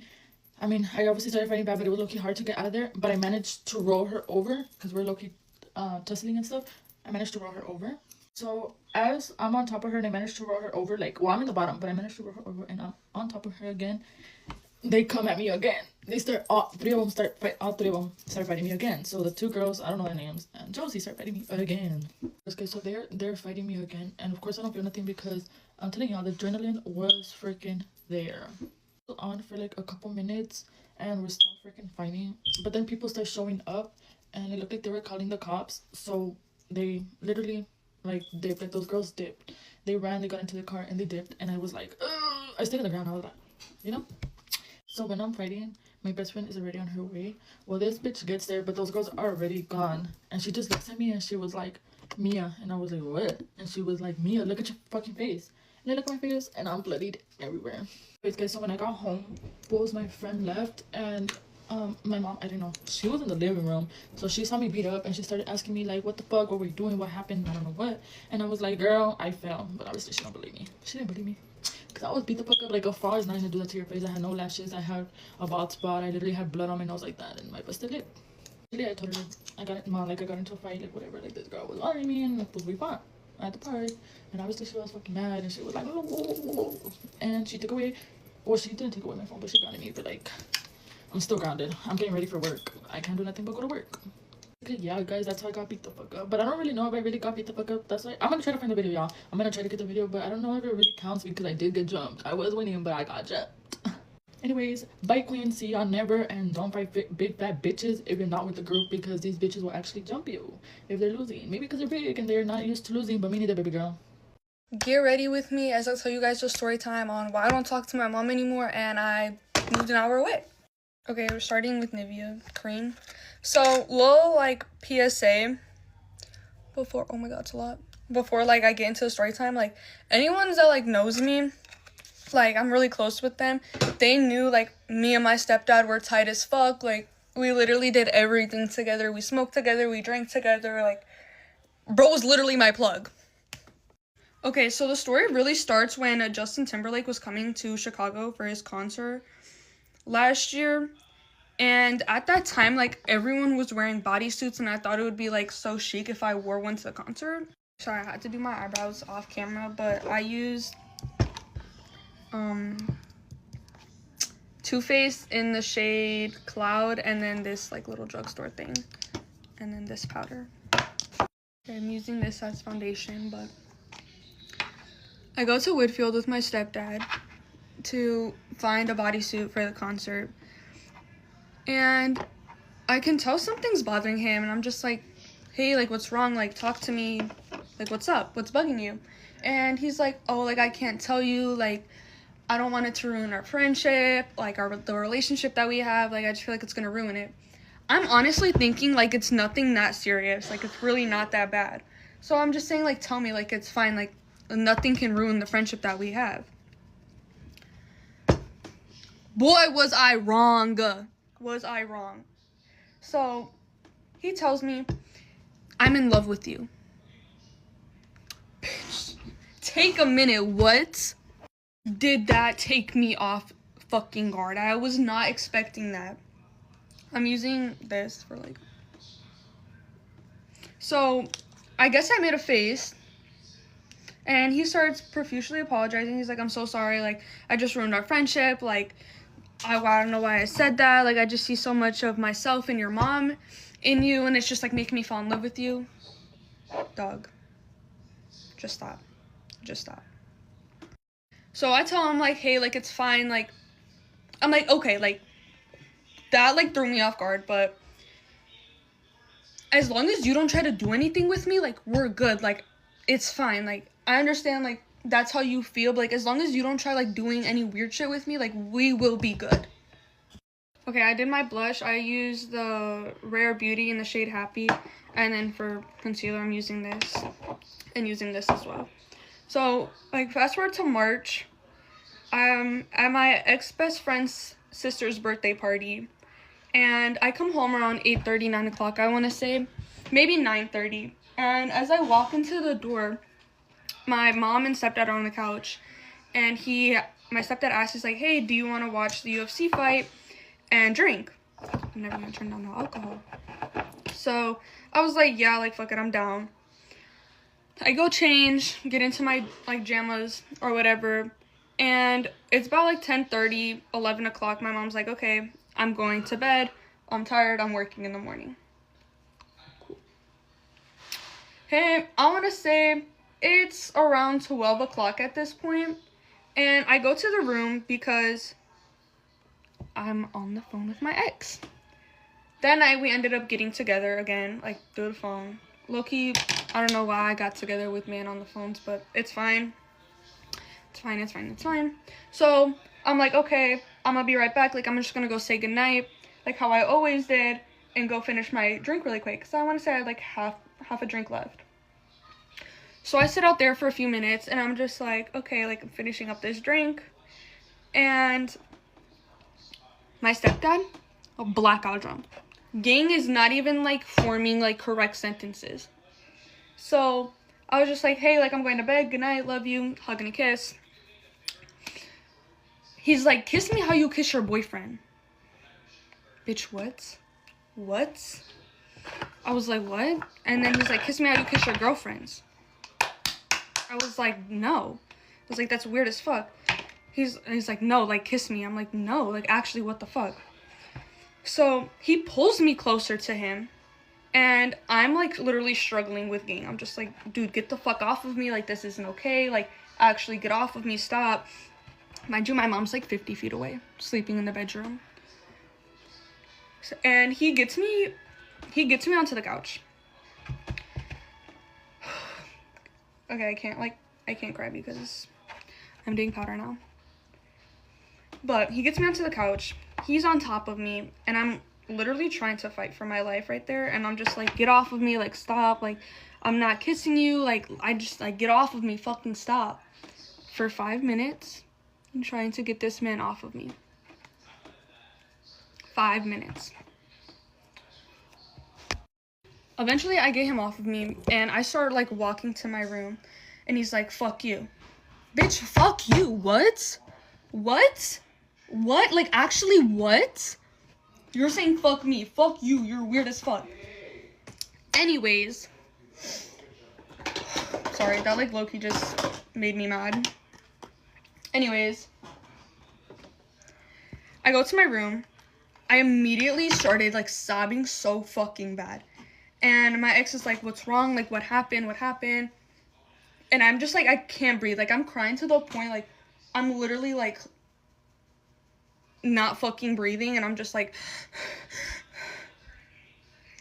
I didn't stay up the whole night, I ended up falling asleep, but I'm sitting on my bed, door locked, literally hugging my fucking knees together, seeing if he's gonna walk in. 2 hours go by, and I hear him walking, and I get really fucking scared. He ended up going to bed, which is good. He didn't come into my room. And like, I was genuinely just, like, so fucking terrified. Next day, like, did not talk to him. Oh, shit. Didn't talk to him. I was beyond fucking scared on what happened. And he's, like, ass-kissing to my mom. Like, he's being, like, buddy-buddy with her that whole entire fucking day. So I didn't get the chance to, like, talk to her alone. And I think he knew, like, he felt like I was gonna say something. That's why he was, like, rubbing up to her that whole entire day. So I didn't get the chance to say anything. So I ended up not saying anything after that because he was just, like, so close with her. The Saturday before Halloween last year, I go with my mom to TJ Maxx to go find a Halloween costume because I was going to a friend's party. We go, I find this, like, BB tracksuit, like, it's literally, like, not even inappropriate. I'm telling you, like, everything was covered. And I go home, I put on the outfit when I'm on the phone with my ex-boyfriend, and, like, me seeing him, like, I'm just gonna, like, show him, like, I'm gonna be like, right? And I, like, pulled it down just a little bit, And so you can, like, see part of my boobs, but not, like, all of it. My stepdad walks in. He's like, hey, can I hit your nick? Mine's dead. Yeah, cool. I don't care. Comes in. I give him my nick. And he's like, hey, like, do you mind putting mine to charge? Because mine's dead. I was like, yeah, that's fine. Like, I don't care. He's like, all right, come to my room. So I go to his room. And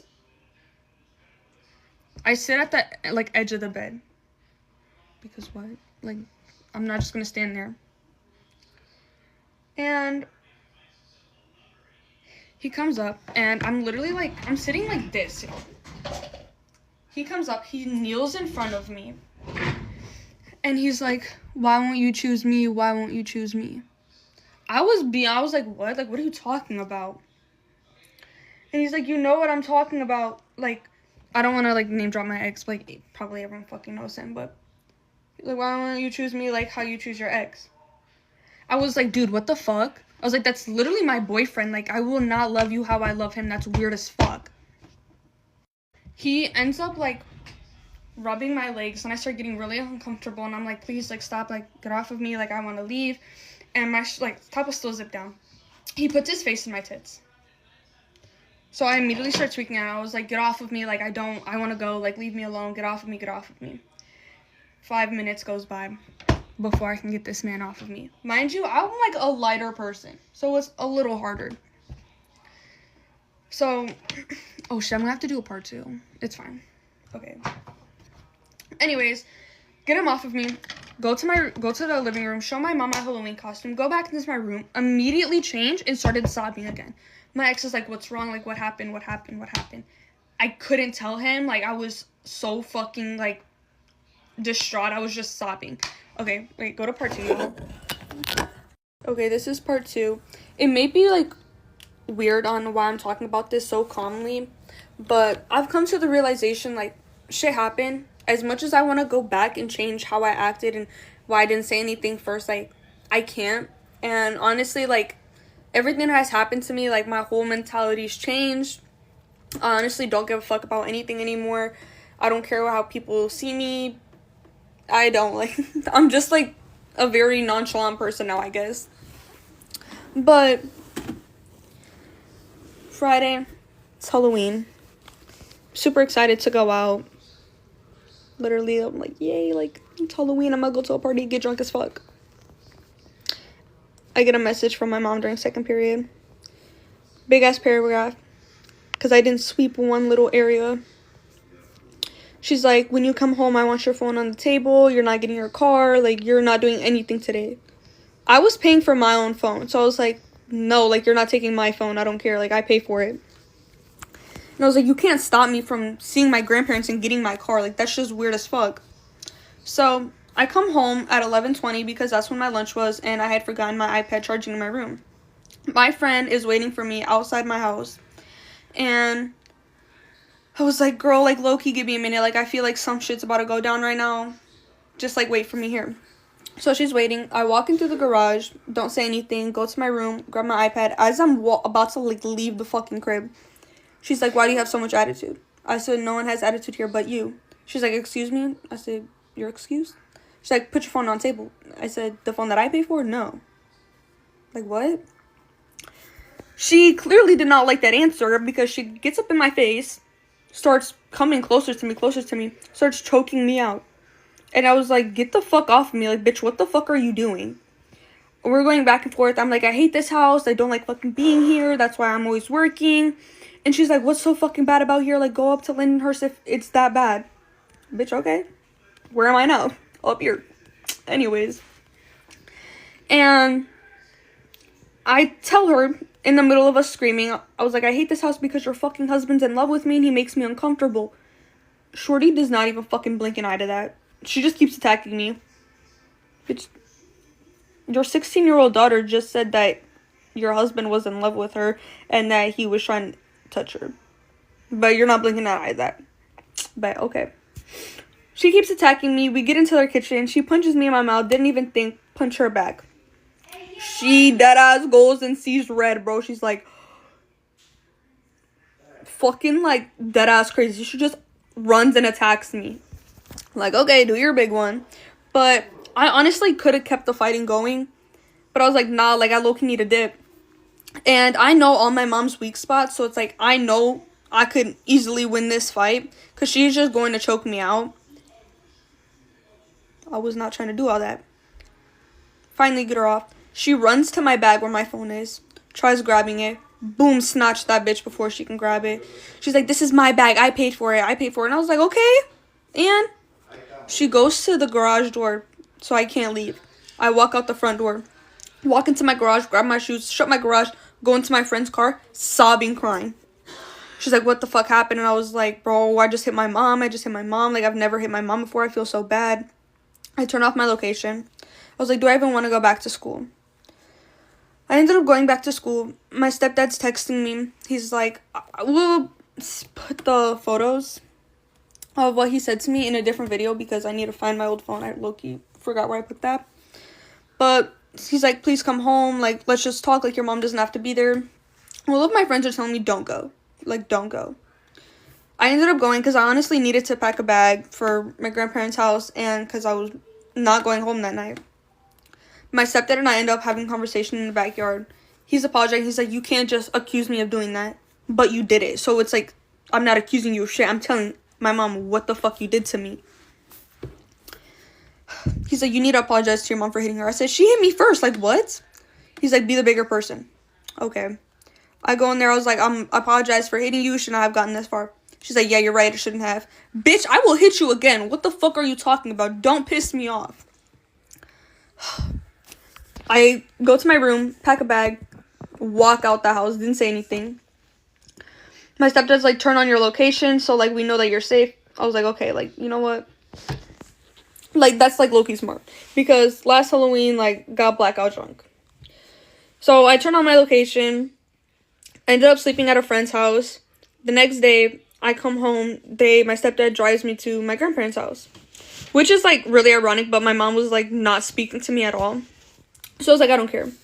Once I get to my grandparents' house, I turn off my location again. I was like, I don't care. So I'm talking to my grandparents, and they're like, oh, like, why'd you come to visit? Like, you don't, like, talk to us anymore. And I was like, yeah, I'm sorry. Like, honestly, life's just been really busy. And I told them about the fight that my mom and I got into, and I was like, I feel really bad for hitting her. And I was like, I shouldn't have gotten to that point. They're like, it's okay. Like, it happens. You know, like, you can always call us.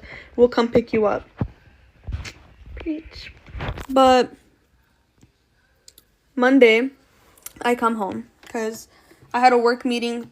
So I had to go home on Monday. Didn't say anything to my mom. As in when I walked in, literally nothing. Tuesday, I'm working. I got off at 6:45. And my stepsister had gotten off at 7:45. So I'm in my car waiting for her. I have literally 7 missed calls from my sister Adina. So I'm like, what the fuck? I call her back.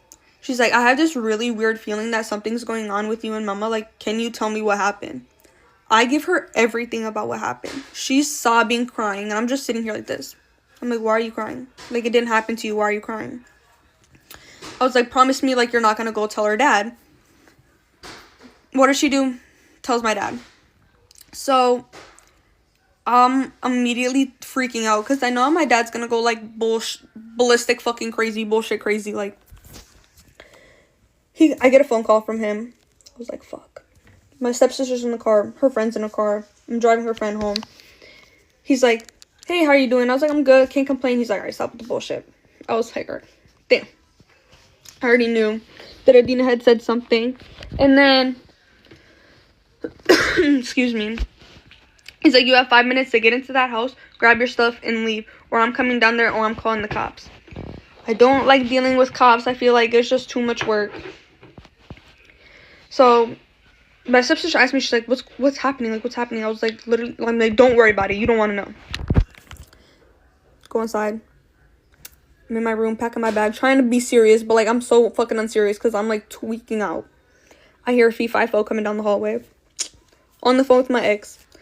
My mom's like, can we talk just for 5 minutes? I'll look over the phone. He's like this.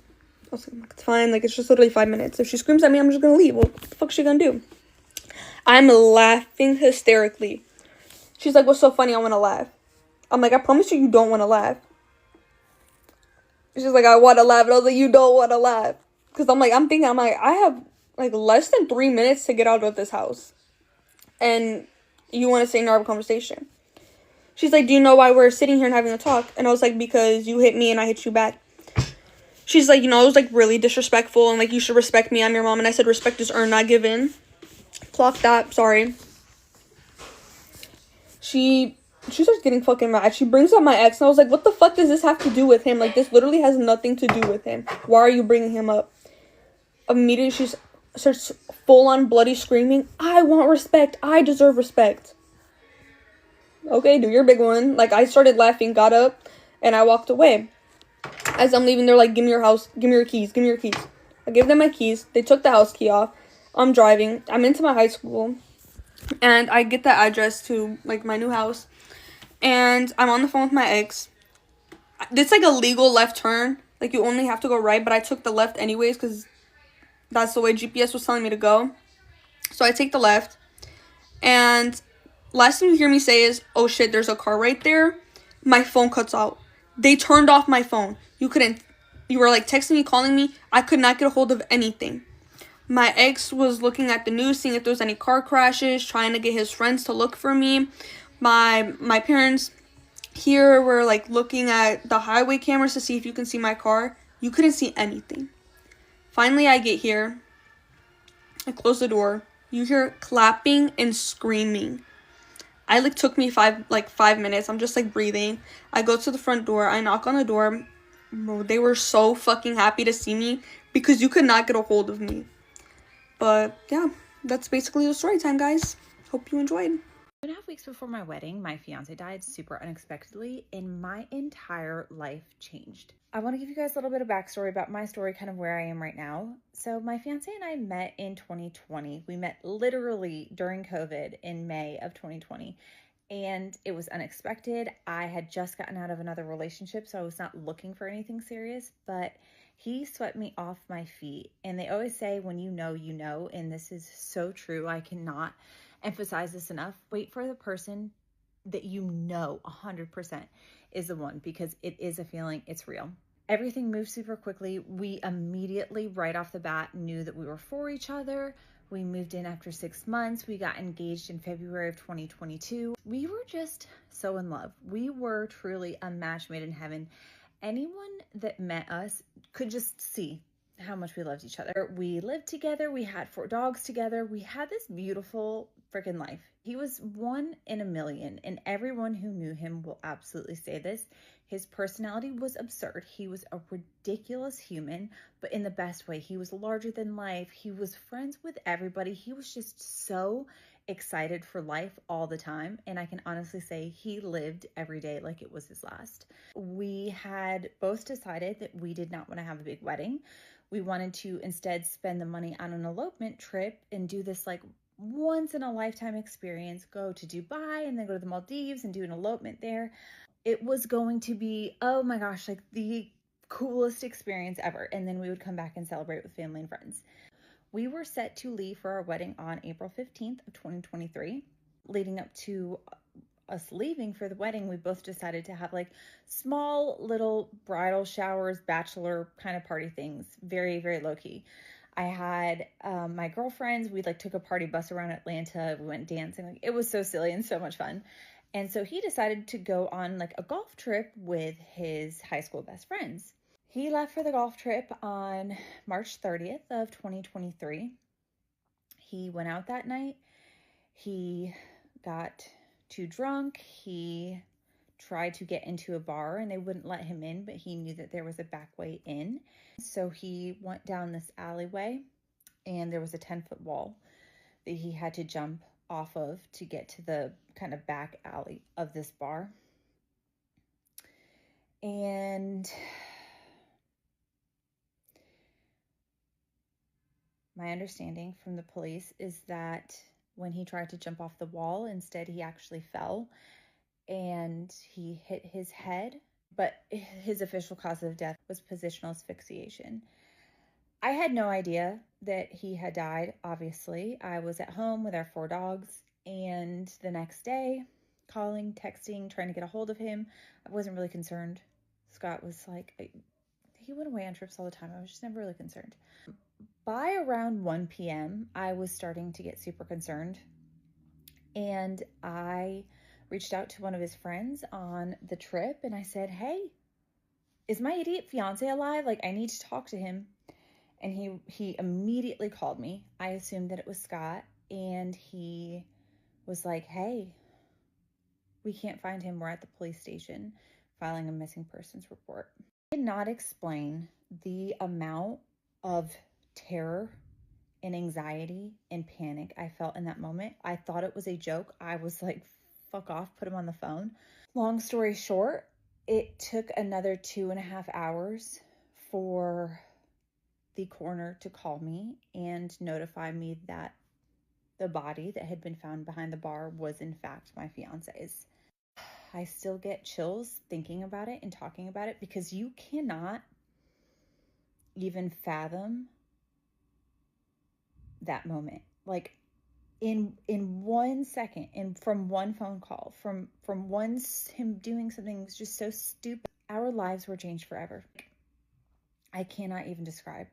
I just collapsed onto the ground, cried, and could not get up. Oh my God, it was the worst feeling. And I was just, everything rushed to my head like,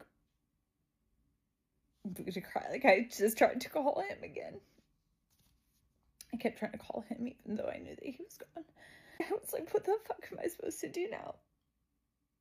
Like, my person's gone.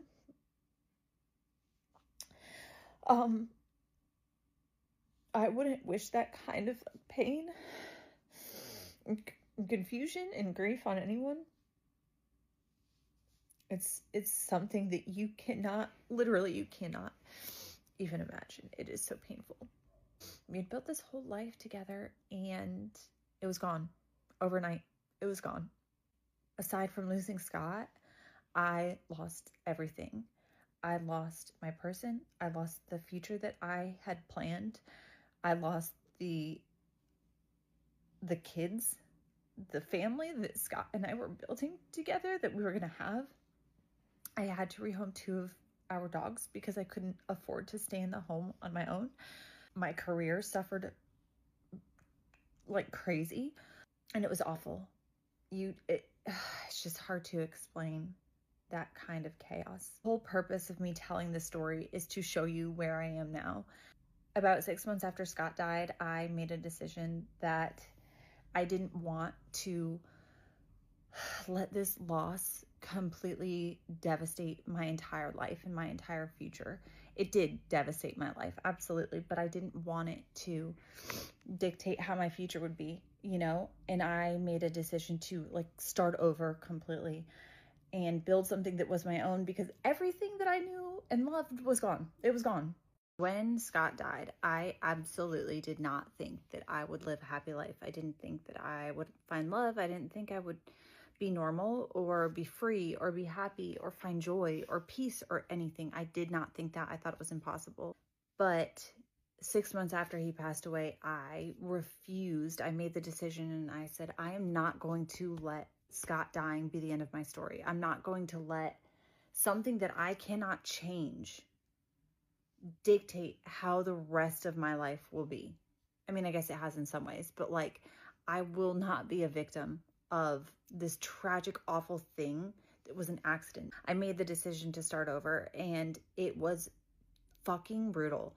Every single day I forced myself to get up. I forced myself to face these fears that I had and these struggles that I was having. I did this internal work and really redesigned my entire life and my entire identity, because to me, living is the end goal. Like, that's what we should all be striving for. We don't know how much time we have here. Tuesday will mark 3 years since Scott passed away, March 31st. My life is not perfect. I'm not living this like high life all the time, perfect, amazing. But what I can tell you is that I have found true happiness. I have found joy. I have found freedom. I have found stability in my life again. And it's because I designed it myself. And I coach other women to do the same. My loss was death. That was my loss. That is my story. That is my origin story. That is why I'm the person that I am now. but I see women who are starting over all the time. Maybe it's a divorce, maybe it's a breakup, maybe they just know that they want more in life and they have to start over and they don't know what the fuck to do. That is where I come in. I am on a mission to help women build lives that they actually love, to have that confidence and the magnetism and the self-worth and the standards so high that they will never settle for less. They will never let anything from their past dictate who they become. I hope that this story gives you some hope, that there is life after loss, that no matter what you've been through, you can create something beautiful. I love my life. I love what I do for work. I love everything. I still have the grief. I still have the pain.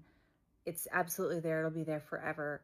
But I have learned how to live with it by my side and build something beautiful and in some ways even better than what I had before. If you are in this place and you are starting over for whatever reason, this is your sign to keep going. Do not give up. Believe in yourself always. And if you need help because you don't know which direction to go or what to do next, book a complimentary discovery call. This is what I do. Get ready with me while I tell you about how I got disowned. I grew up with like Middle Eastern, pretty much strict parents. Whenever I would see a guy, like I wouldn't want my family to know about it. I would always like lie. So one day I was going on a date with this guy I met in San Francisco, and he literally flew to LA to hang out with me, booked a hotel or whatever for the weekend. He did all of this for me. So of course I went on a date with him. I told my mom that I was hanging out with my 2 girlfriends. And I told my brother the same thing because he's also pretty overprotective. I'm at the dinner with this guy, and then we go to the movies. And next thing you know, I get a call from my brother. And he goes, "Who are you with? What are you doing?" And I was like, "I told you, like, I'm with my 2 girlfriends and we're just hanging out." And he was like, "No, don't lie to me. Don't lie to me again." I was like, "What do you mean? Like, I'm not lying. Like, this is where I am." And he was like, "I saw you."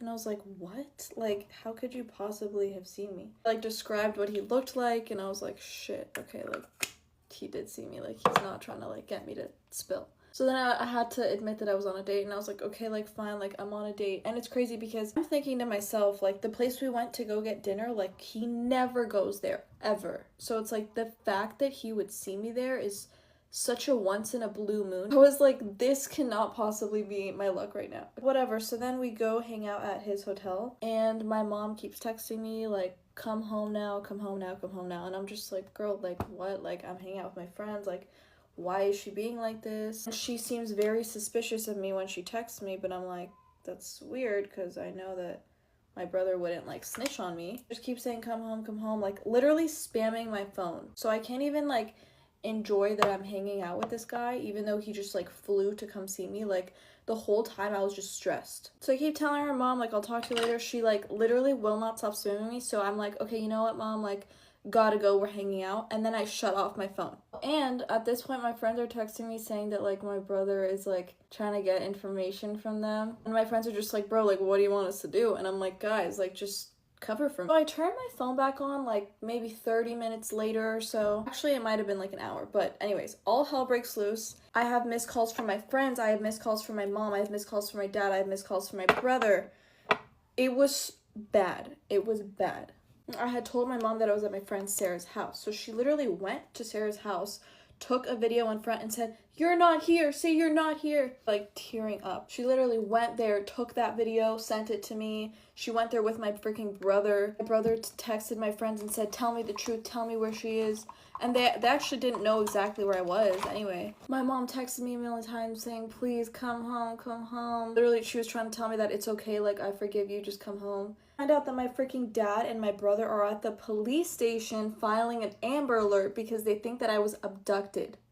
I later find out that it actually wasn't my brother who saw me at this restaurant. It was my parents. They literally never go to that shopping center. And they happened to go to that shopping center that day, saw me there, took a photo of me, went home. They told my brother and they were like gonna call me and be like, "What the hell? Like, why'd you lie? Like, come home." But then my brother tried to tell them, like, "Listen, like, let me ask her about it so that, like, we don't ruin her date."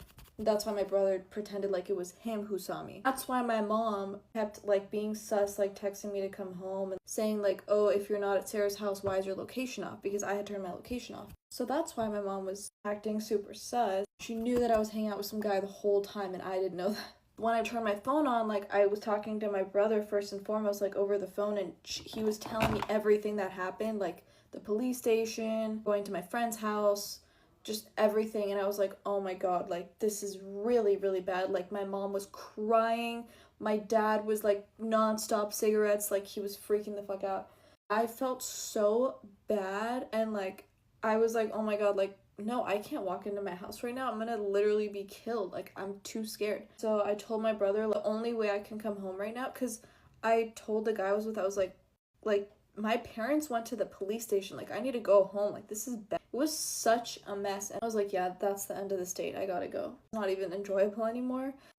Oh my God, I just got eyeliner in my eye. Like, that's never happened to me before. I was so scared to go home that I told my brother, I was like, the only way I'm coming home is if mom and dad are in their room, and then I walk in and go straight to my room, because I was too scared. I was like, I'd rather just go live in my car. Like, so he told my parents that, and then I walk in and I go into my room.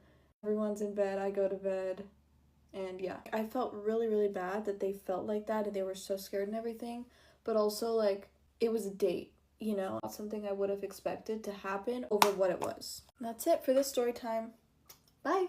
I don't understand why all y'all bitches are using fake IDs to buy alcohol because you're not 21 yet. Like, how stupid are you? Just grow up faster. It's not that hard. Hey y'all, so, you asked and you shall receive. I will do a story time, except it's kind of anticlimactic and it's kind of boring. So, yeah. So, basically, my parents have a place down at the beach where I go to school, and they got new neighbors there who were just renting it out for a time, because they're from California. They're just renting it out for a short period of time. And my mom, like, got to know them, and they were like, oh, like, we have a daughter your age, when me and my best friend Maddie were, like, down there in, like, July. And so they realized, that we were the same age, and then they kind of told us, like, oh, yeah, like, we're kind of back and forth for dance. And then it got mentioned that she danced for Abby Lee Miller. And then her mom kind of, like, worked alongside her. Like, worked alongside Abby. And, like, by dance for Abby Lee, like, this isn't, like, during the time of, like, Maddie Ziegler and all that. It's, like, not recently, but, like, you know, within the last couple years.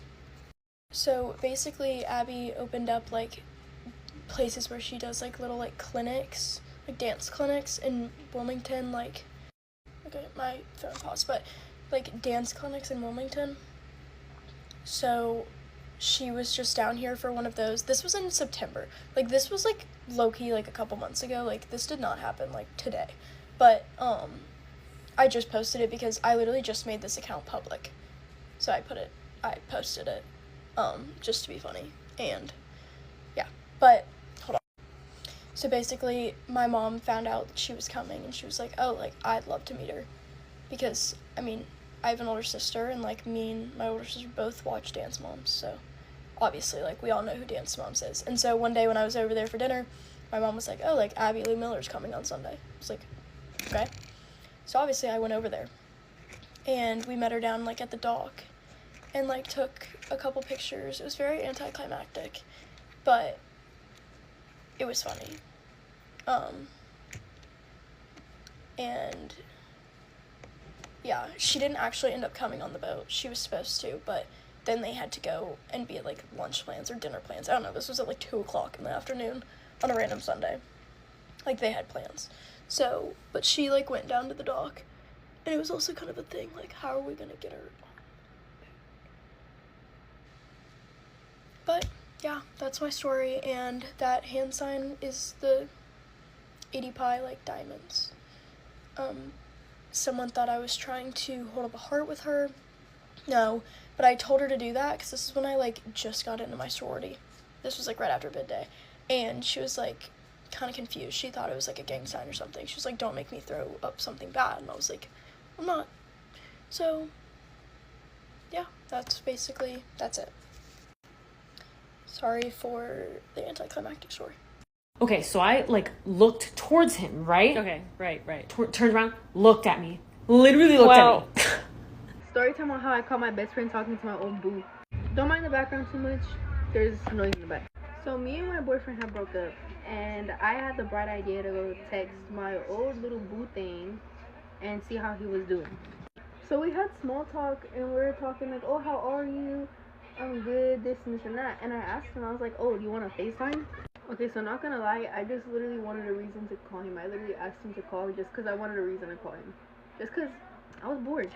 So conversation started going, and we were just like talking or whatever. And then he told me, he was like, oh, did you know when your homegirl tried to get at me? And I was like, what? Mind you, he wasn't really public. Like, him and I didn't make anything public. It was like really like private. So I was like, I wonder who, because I only told like 2 of my friends about him. I only told like 2 of my friends, so I was kind of confused, and I was like, who? And he wasn't telling me who. So we started talking. I let it blow over or whatever, because I felt like he was just lying or whatever. And he started screen sharing, and he went and showed his TikTok messages, and he was scrolling all the way down the bottom. And while he was scrolling, I had seen one of my friends in his inbox. And I asked him, I was like, click on the message, because I caught it right away, and I was like, click on the message, and he started scrolling. He was like, no. And I had seen in their messages, you know how like when you open the message, you could see like what the last thing was there or whatever. I seen that she had gave him her Instagram, and I was like, oh, I already know who it is. I already know who's sneaking me. And once I already caught him, he just ended up confessing, and he went on the messages and he showed me. Well, actually, he read them to me, but he ended up showing me, and they were like, basically, she reacted to his TikTok story or something like that with hard eyes, and I was like, what? In those messages, he read it to me, and they were like basically saying, he was like, oh, like you don't care that I talked to Giselle? And she said no, and she followed him on Instagram, and I guess they were texting on Instagram. I'm gonna give them names. My best friend's name is gonna be Michelle, and then the guy that I was whatever with, his name is Alex. Let's call him Alex. So Alex and Michelle were texting on Instagram. Mind you, they were texting at my house. I invited her to my house at it. They were texting at my house, and like I said, she was like asking like, oh, you don't care that like, you know, like that me and Giselle talked or whatever. And she was like, oh, she doesn't have to know about it. Mind you, she knew how much I like this guy. Like, I literally got his mom flowers, like talking stage, got his mom flowers, freaking made him a whole basket, got his little sister flowers. Like, I did the most. And she was there for all of it. She knew all of it. She knew all about it. So it's not like it was like, because I was like my best friend, so of course I was gonna tell her everything. So him and I, after he told me everything, she was calling me, and I was like, oh, what a coincidence, because she's always calling me, honestly. And I was like, oh, like, let's do something. And he was like, what do you want to do? I was like, okay, let's like pretend, you know, that I'm gonna add you to the call with her, but pretend you're someone else. Like, we're not gonna say that, you know, it's you. We're gonna talk about something else.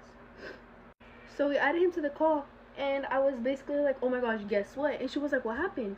And I told her, I was like, oh, guess who texted me?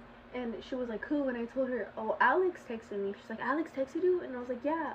And she was like, no way. And then she started going off saying, no, like, you can't go back to him, da da da da. And I asked her, I was like, why can't I? And she was like, oh, because he treated you so bad. Like, he just played you, he just dogged you out. And I was like, I know, but like, maybe he's changed. Just trying to like, you know, butter it up just to see if she's gonna say something. But she just kept saying, no, like, no, you can't go back to him, he played you, he did you dirty. So in that whole call, she was pretty much just bad talking him and everything. And she didn't have his number saved. So, you know what she did? She ended up finding out it was Alex because she cashed out his phone number and found out his name. And when I found out, I wasn't going to cut her off or anything. I wasn't going to cut her off. I wasn't going to make it a big deal because I'm not the type to beef it over that. I would let it go, but instead she ended up cutting me off. And when I confronted her about, she actually told me, she was like, oh, like, I already know that you know. And I was like, no, what? She's like, I know you guys are, like, I know he told you that, you know, that we talked or whatever. And I was like, yeah, like, straight up, yeah. I'm like, why did you do that? And she tried using the excuse, oh, I was just trying to get a get back for you because he played you.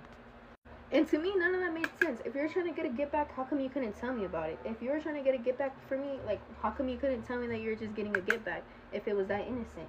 How come you had to go behind my back and not tell me? So that's what kind of like made me think that that was a little weird. And she just kept telling me, she was like, oh, I just felt like I didn't have to tell you, like, I was just doing it in private, just getting a get back for you, just doing it in private. And I was like, well, don't you think that you should tell me something like that? Because what if I didn't want you to do that? What if I didn't want you to make a get back? What if I didn't want things to get bigger than what it already was? Like, it didn't get bigger than anything, but I was just, you know. Mind you, he was on the phone the entire time, so he heard the entire conversation about everything that he was saying, that she was saying bad about him. I'm kind of mad at him for that too, because I was like, why did you even think that that was okay to even do? Like, you know, like, you were talking to my friend behind my back at that. But she just wanted to say that all of it was just because, you know, he played me and stuff. But I don't know if I believe that. And she cut me off. She literally sent me a text message saying, I'm just gonna end it right now. Like, I'm not gonna like talk to you no more. All of that. And I was like, for what? For what? I wasn't even gonna cut her off. I was not gonna cut her off for that. So she ended up blocking me on everything. After that, she ended up blocking me on everything, and we haven't really spoke too much since. But I was just like, for what? For what? Then she kept trying to flip the script, saying, "Oh, Giselle, it's because you did something to me." Da da da da. And I was like, "What did I do?" She kept trying to flip the script, but it wasn't making sense. I kept asking her, "What did I do? What did I do? Tell me what I did, so I can at least apologize to you for doing it." She couldn't tell me anything that I did, because I've never done anything to her. I've never done her grimy, because mind you, this has been my best friend since we were probably like 7, and I've always told her everything. So for her to do something like that, honestly, just broke my heart, because I would have thought she was the last person to ever do something like that to me. Oh, and on top of that, she was telling him like, "Oh, I should have got at you when I had the chance." She had no chance, mind you, no chance. If I didn't have a chance, I don't mean it disrespectfully, she had no chance, because he would have played both of us. So after that, she just ended up blocking me. We haven't really spoke since, and I've low-key been waiting for her to reach out to me to try and fix it, because I don't want to hate her. I don't hate her for it. I still love her. At the end of the day, that's still one of my closest friends. Like, she still did me dirty, but it is what it is. I miss her. If she sees this, I hope you come back. For real though, no shade towards her. I still love that girl. She's still cool. She's still been there when I needed her. I got no hard feelings towards her, but just what she did was just weird. So here's the finished makeup. And thank you for watching my story time with me.